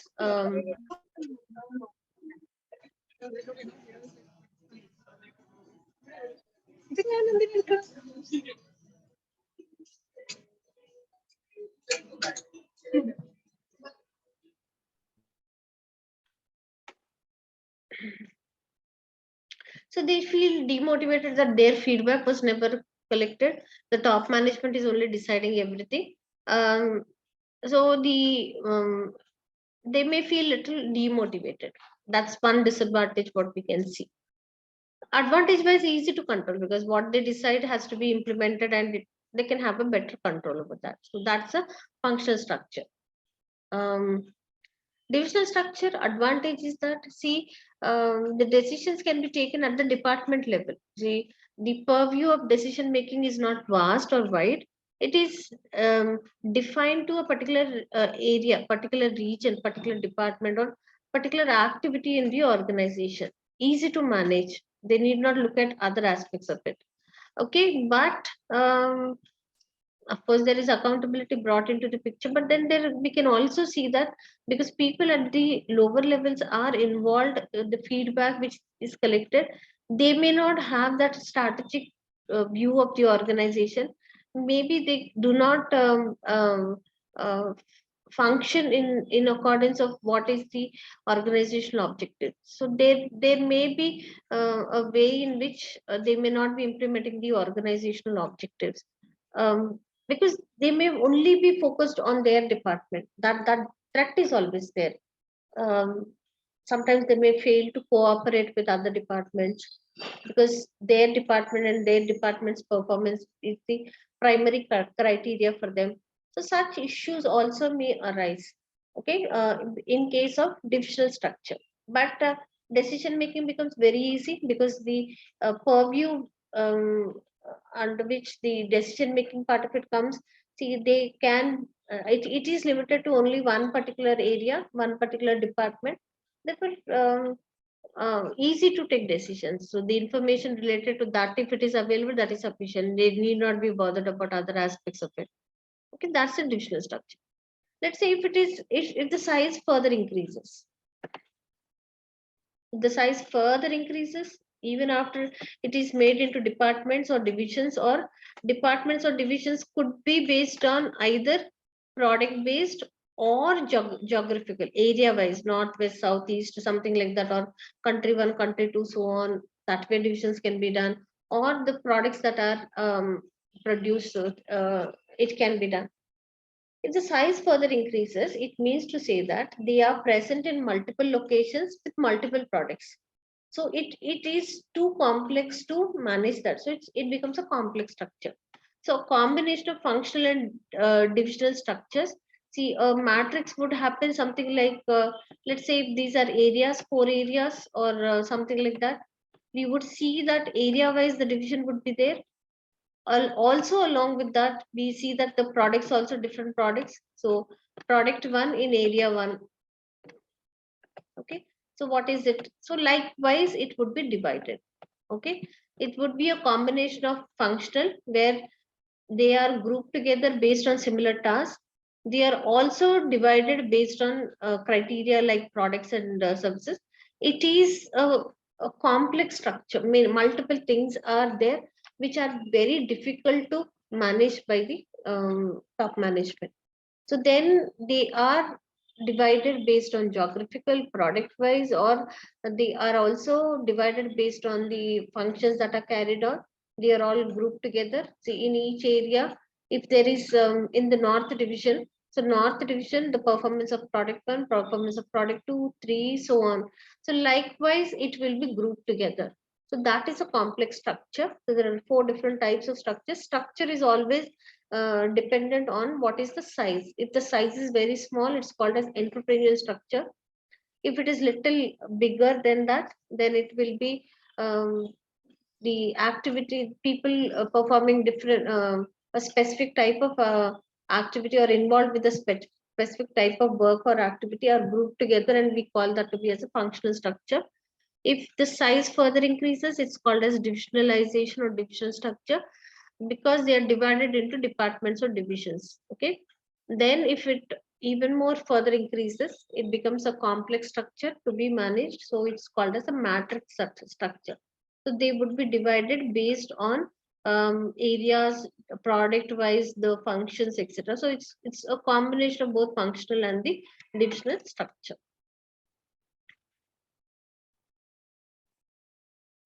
In context of this,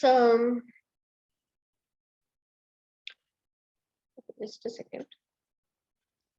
There is the organizational structure is explained by Mintzberg. Okay, he has explained it as Mintzberg's model. I want to put an image here on the screen.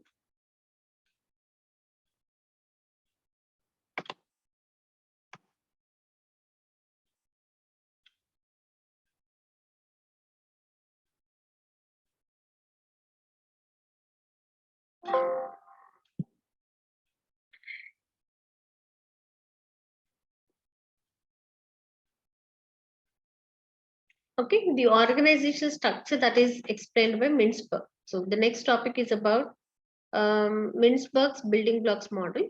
Here, these are the building blocks.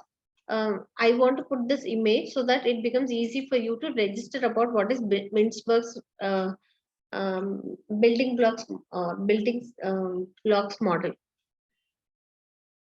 See, he explains that there are these are the building blocks. See, the first concept here, we see that it is the ideology which is there. Okay. Ultimately, the ideology of the organization has to be achieved. What is the mission of the organization will be achieved.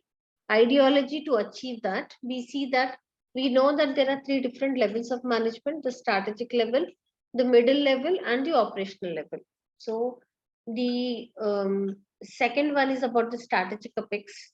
The ideology has to be achieved, but the planning which involves the entire organization is taken up at the strategic level. That's the strategic apex. The strategic apex is involved with what the organization would be doing, what would be taken up by the organization in terms of the products and services that they would be producing, etc. So that will be at the strategic apex. We see that. 1 second, 1 second.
See, after the ideology, it is the strategic apex.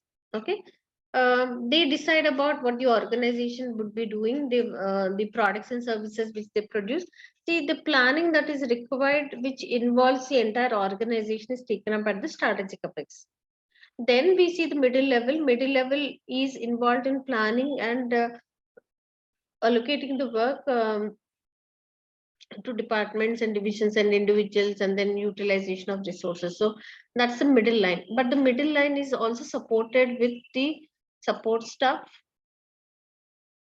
the support activities that are required, and the techno structure. So the support staff will be in terms of activities like recruiting the employees, in terms of acquiring the material, etc., and having other facilities provided, infrastructure provided. That would be provided as a support to the middle line, where middle line is involved in detailed planning about how the work should be allocated. That is taken up by the middle line, and also they would have this support of the techno structure, the technology, the technological development, upgradation, adoption of technology, etc. All of that would be helping the middle line. So the two are the pillars which are there at the middle line to help the middle line to take up the planning is support staff and techno structure.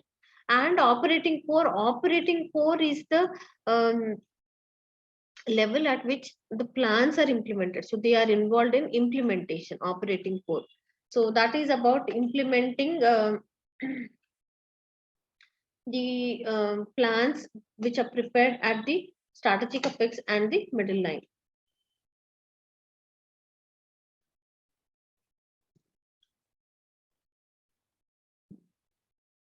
So if it is a strategic apex, we see that because the owners are managing that, the top management is managing.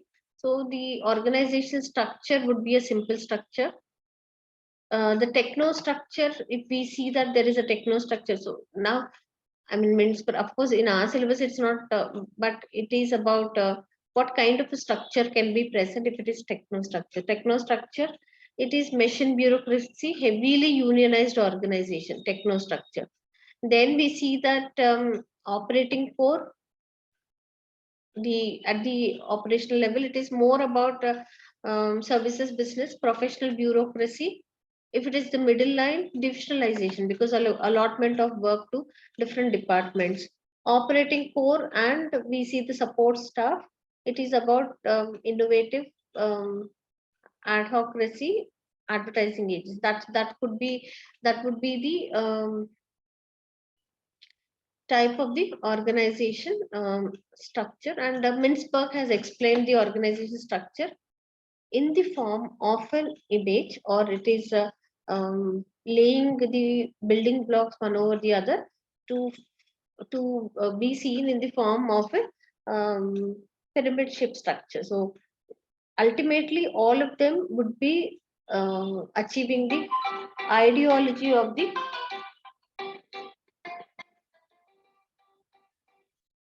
ultimately achieving the organizational ideology, the objective of the organization.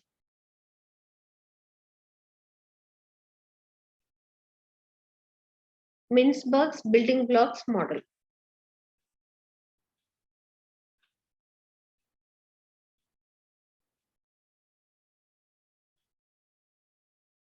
The next topic,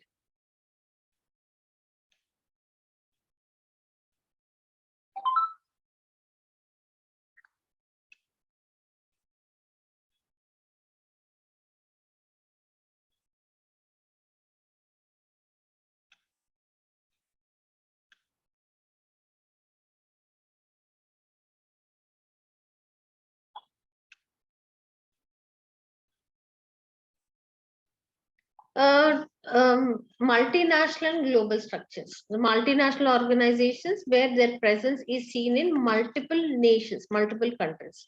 So multinational and global structures.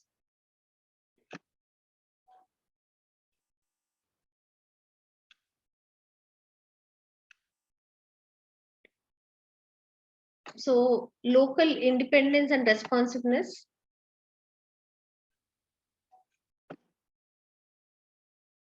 And the variable on the vertical axis is about global coordination. If the global coordination required is low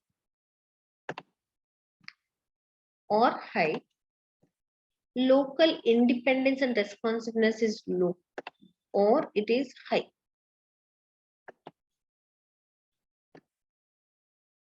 Okay, low and high. Local independence and responsiveness, global coordination. There is no need for global coordination. There is the local independence and responsiveness is also on the lower side. Then the structure is called as international divisions. If the coordination required is high, but the local independence is on the lower side, okay, we see that this is global products companies.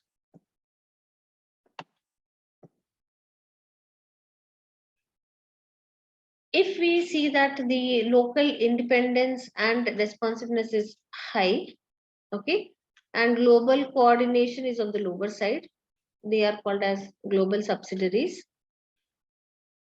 If both of them are high, that is coordination that is required, and local independence and responsiveness is also high, multinational corporations.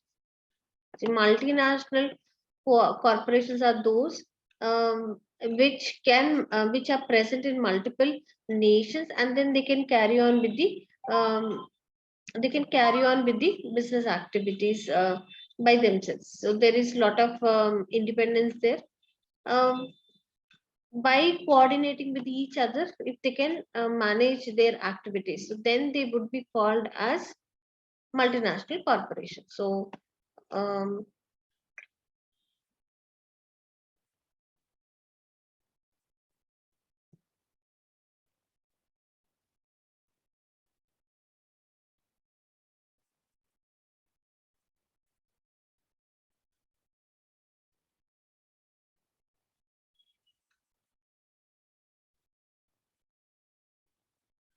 one second.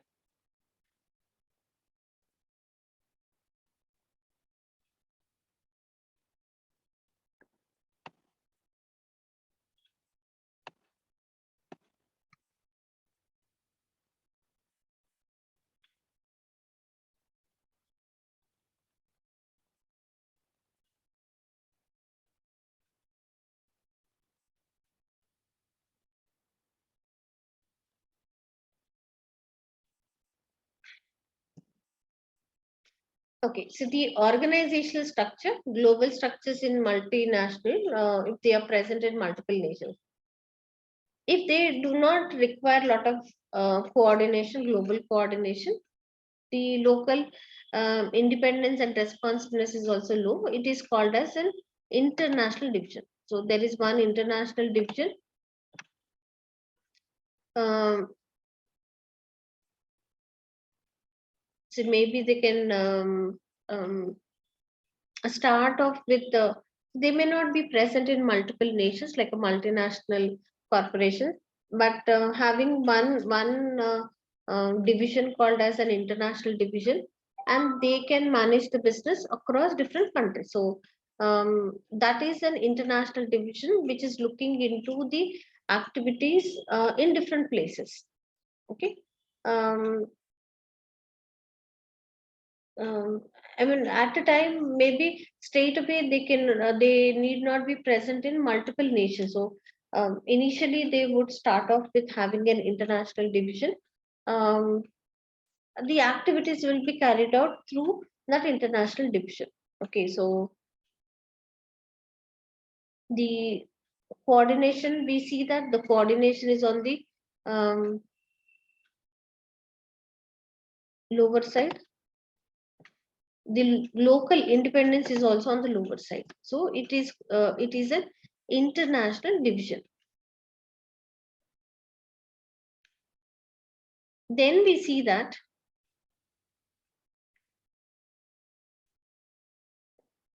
if the local independence is high and the global coordination is also not required, it's a subsidiary, global subsidiary. So they can carry on with their activities. Okay, it is a small unit of the main organization present in another location. So it would be called as a global subsidiary.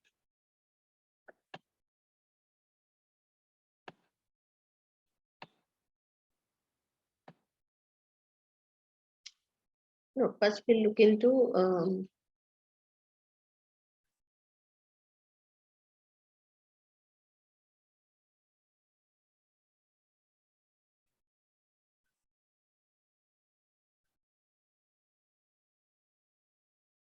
so a global structure subsidiary can um, see, there need not be one international division, but they can exist by themselves in another area, in other region.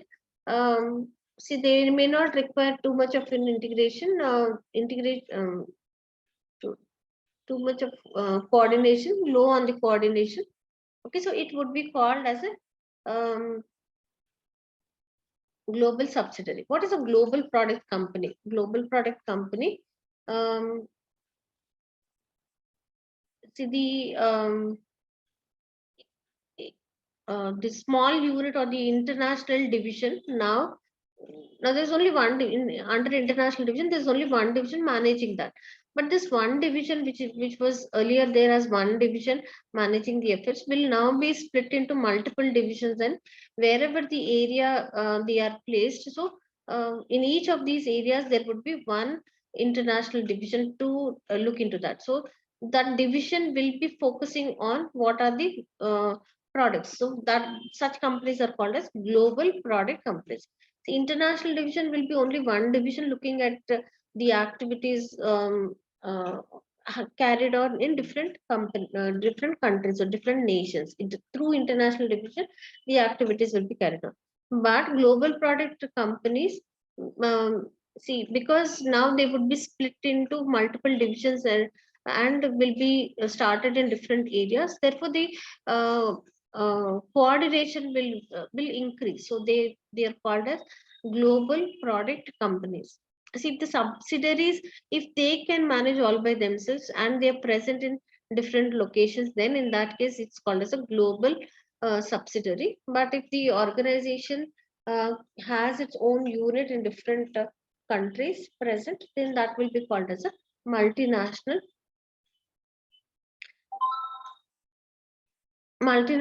corporations.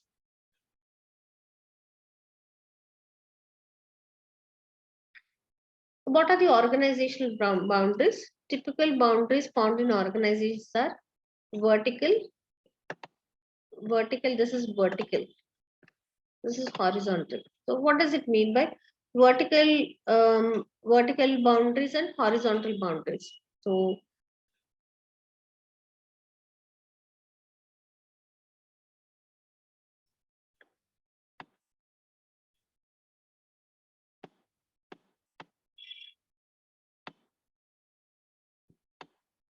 there was a time when it was considered that Friday the attendance would be very less. What was the reason was at that point of time, see, when we were students long back, so generally the attendance was relatively very less because there would be a release on Friday. So Friday release would make the class strength to fall or decrease. Today is again Friday and the strength is very low. The beginning of the class only I thought I'll raise that. I thought students will join, but more than around about 20 students are not there in today's class right at this point of time also.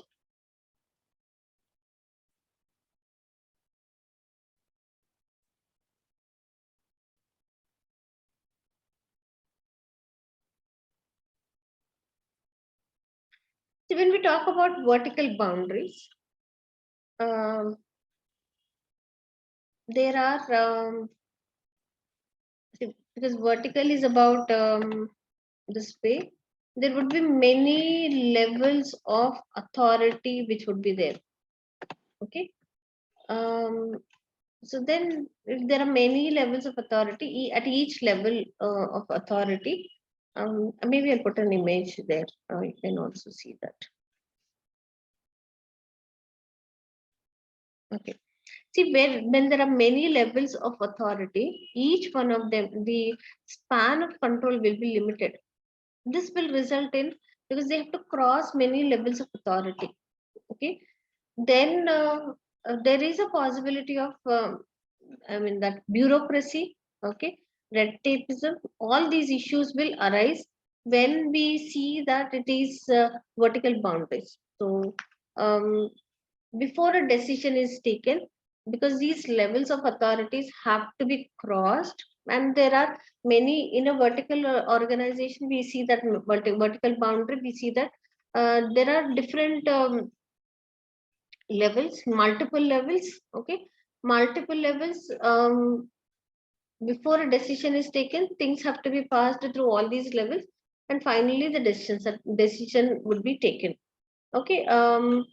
The main issue with that would be about bureaucracy. The decisions get delayed, um, and uh, uh, authority at one level, his span of control is limited.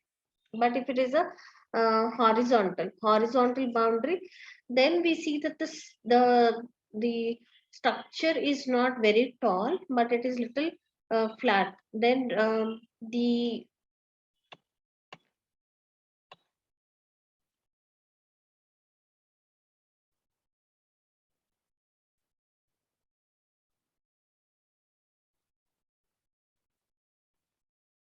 span of control is quite wide. Individually, each one of them will be looking at multiple.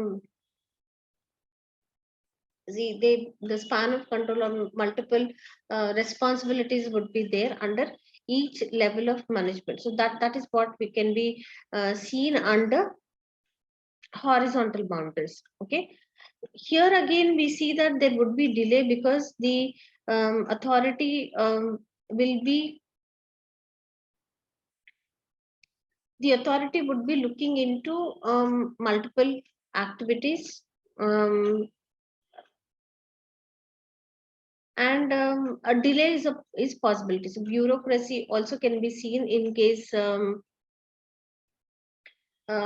this thing, because a level manager, instead of looking at only one area, will be focusing on multiple areas, because the span of control or multiple activities will be coming under his purview in terms of taking the decision. Therefore, here, because the manager has to look into multiple aspects, there is a possibility of a delay in terms of decision making. Okay.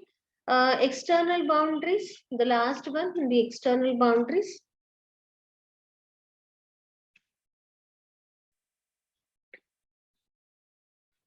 Um, when they also bring into, see, when they also have or connected with the external entities. See, apart from looking into the organization within the internal organizational boundaries in terms of vertical, horizontal, apart from that, when they are also connected with the external stakeholders, maybe they also have to look into maintaining good relationship with their customers, with the suppliers, etc. So that is external boundaries, bringing that into picture as well, along with looking at the activities or responsibilities within the organization. So that would be called as external boundaries. Okay. um, Vertical, when there are multiple levels which are present there, which have to be looked into, and before a decision is taken, so the the approach of reaching out to different levels of management and finally arriving at the decision. That's vertical boundaries. Horizontal boundaries, so the span of control is wide. Therefore, in that wide span of control, many activities can be included. Um, then again, also we can see that the concentration is has to be given to multiple aspects. Then also the the decision taking making can be delayed. The external boundaries, along with looking at what is the responsibility within the organization, also have to be connected with the external entities. That's about external boundaries. Okay. What are the type of structure in boundaryless organizations?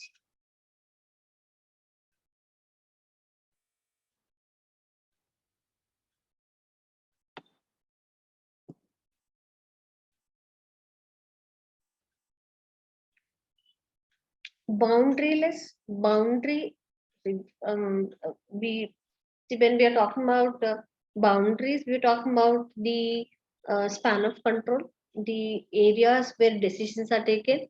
Um, what is their concentration? What would be they be looking into? Is it narrow? Is it wide? So that is what we are talking about. But when we are talking about boundaryless organizations, so they are not taking decisions within the organization, but it becomes open. Okay. So allowing others to also be involved in their so there is no boundary as such, there is no span of control as such. So when that becomes boundaryless, it means to say that when they allow others to be a part of their organization, in terms of taking up the activities, the work to be done. If they allow others to be part of the organization, that will be called as boundaryless organization. The first one is hollow structure. So, when would they not have everything going on within the organization is when things are shared with others. That is about outsourcing. So when the main activities, the hollow structure, when the main activities are all uh, outsourced, then it becomes a hollow structure. Okay, when some of the parts are outsourced, some of the activities are outsourced, then it is called as a modular structure. Then the last one is about virtual structure. As such, there is no physical location at which the organization is present. It is present all by way of network of organizations when they are all connected um, as a collaboration, as multiple units present in different.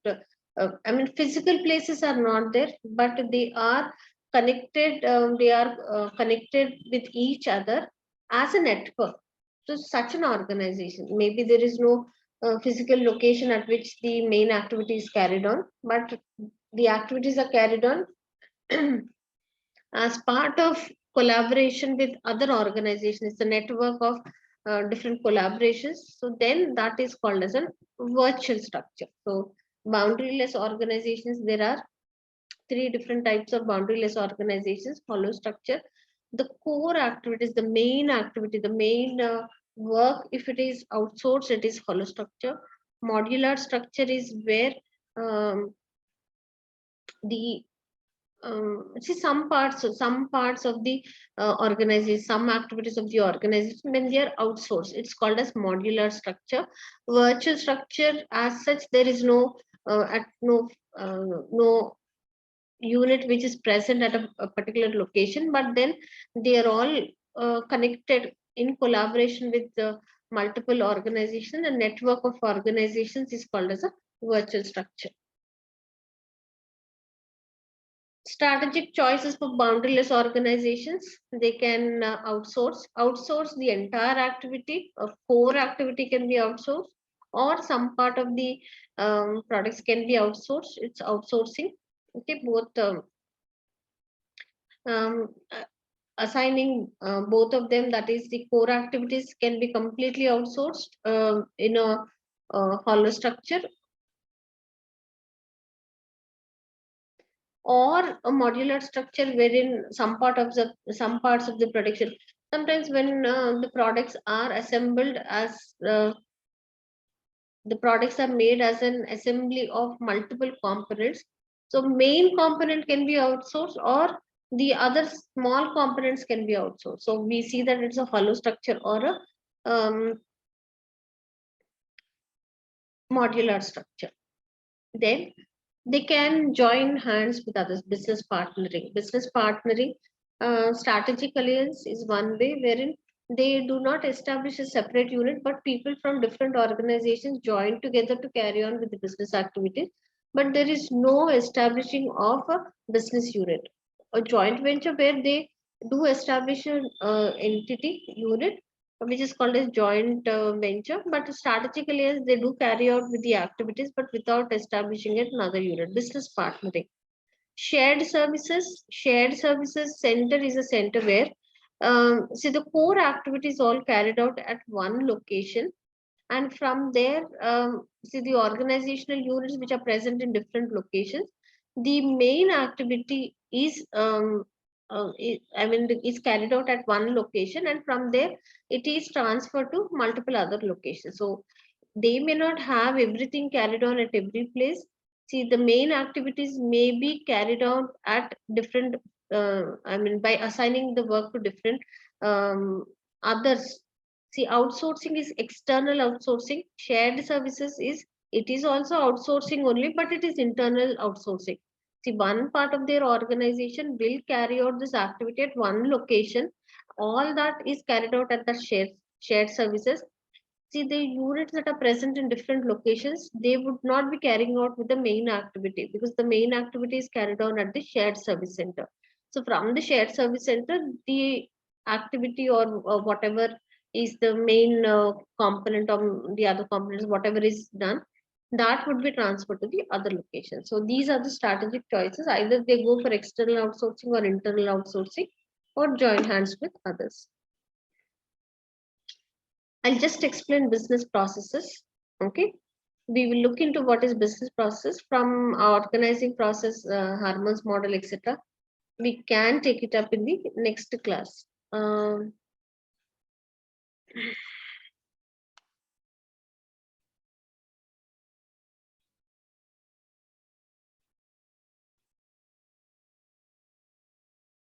Business processes, strategic business processes such as new product design or high sensitivity customer care provides unique and durable business advantages to organizations. So looking at the business in terms of activities and processes opens up scope for challenging the ways in which things are done and coming up with improvements or sometimes more radical changes.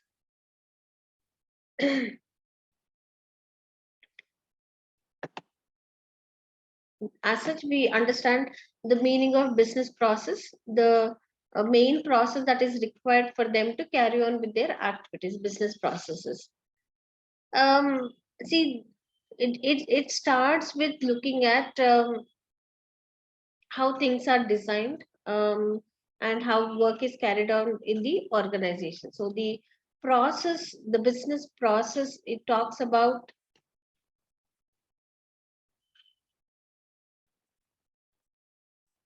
the main activities such as new products designing to be taken up,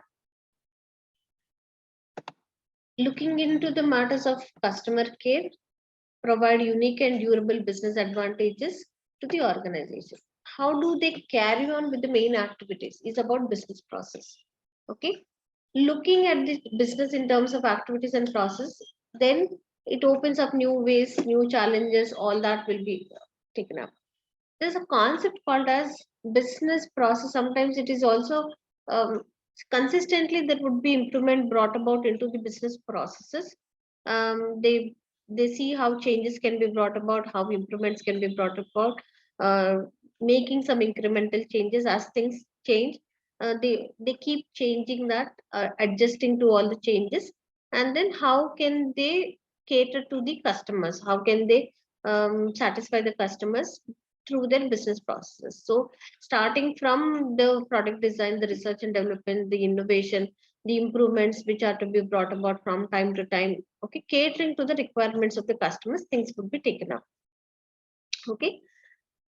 At times it is not sufficient that they bring about these little changes, they carry on with their regular activity making some incremental changes, but it becomes important for them to take about radical changes.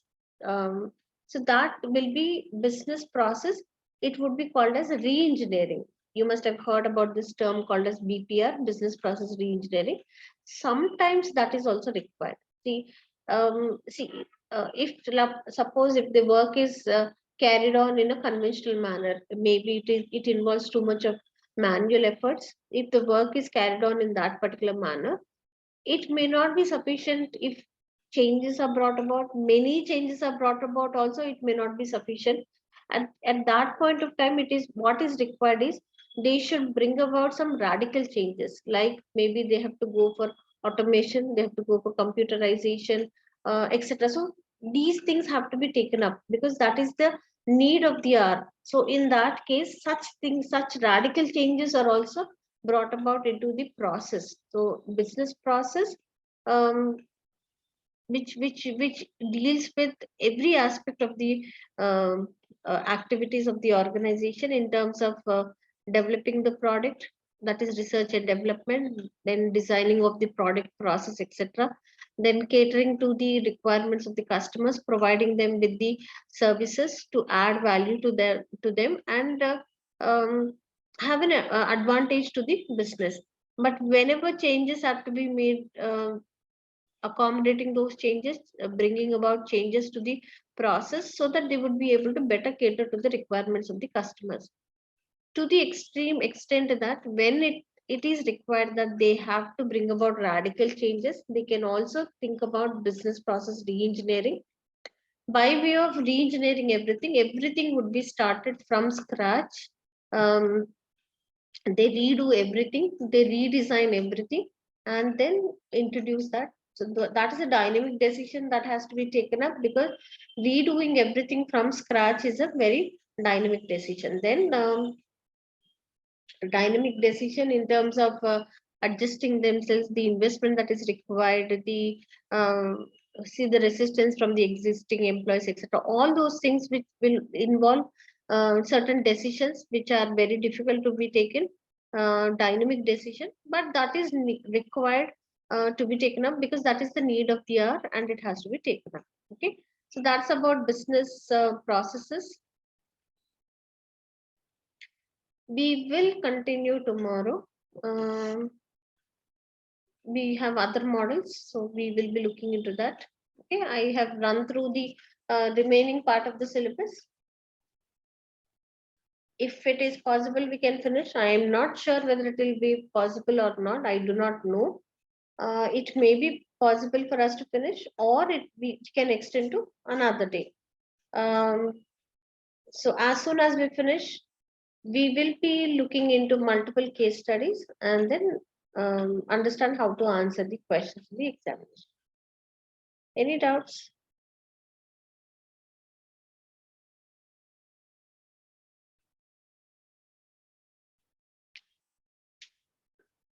Any doubts?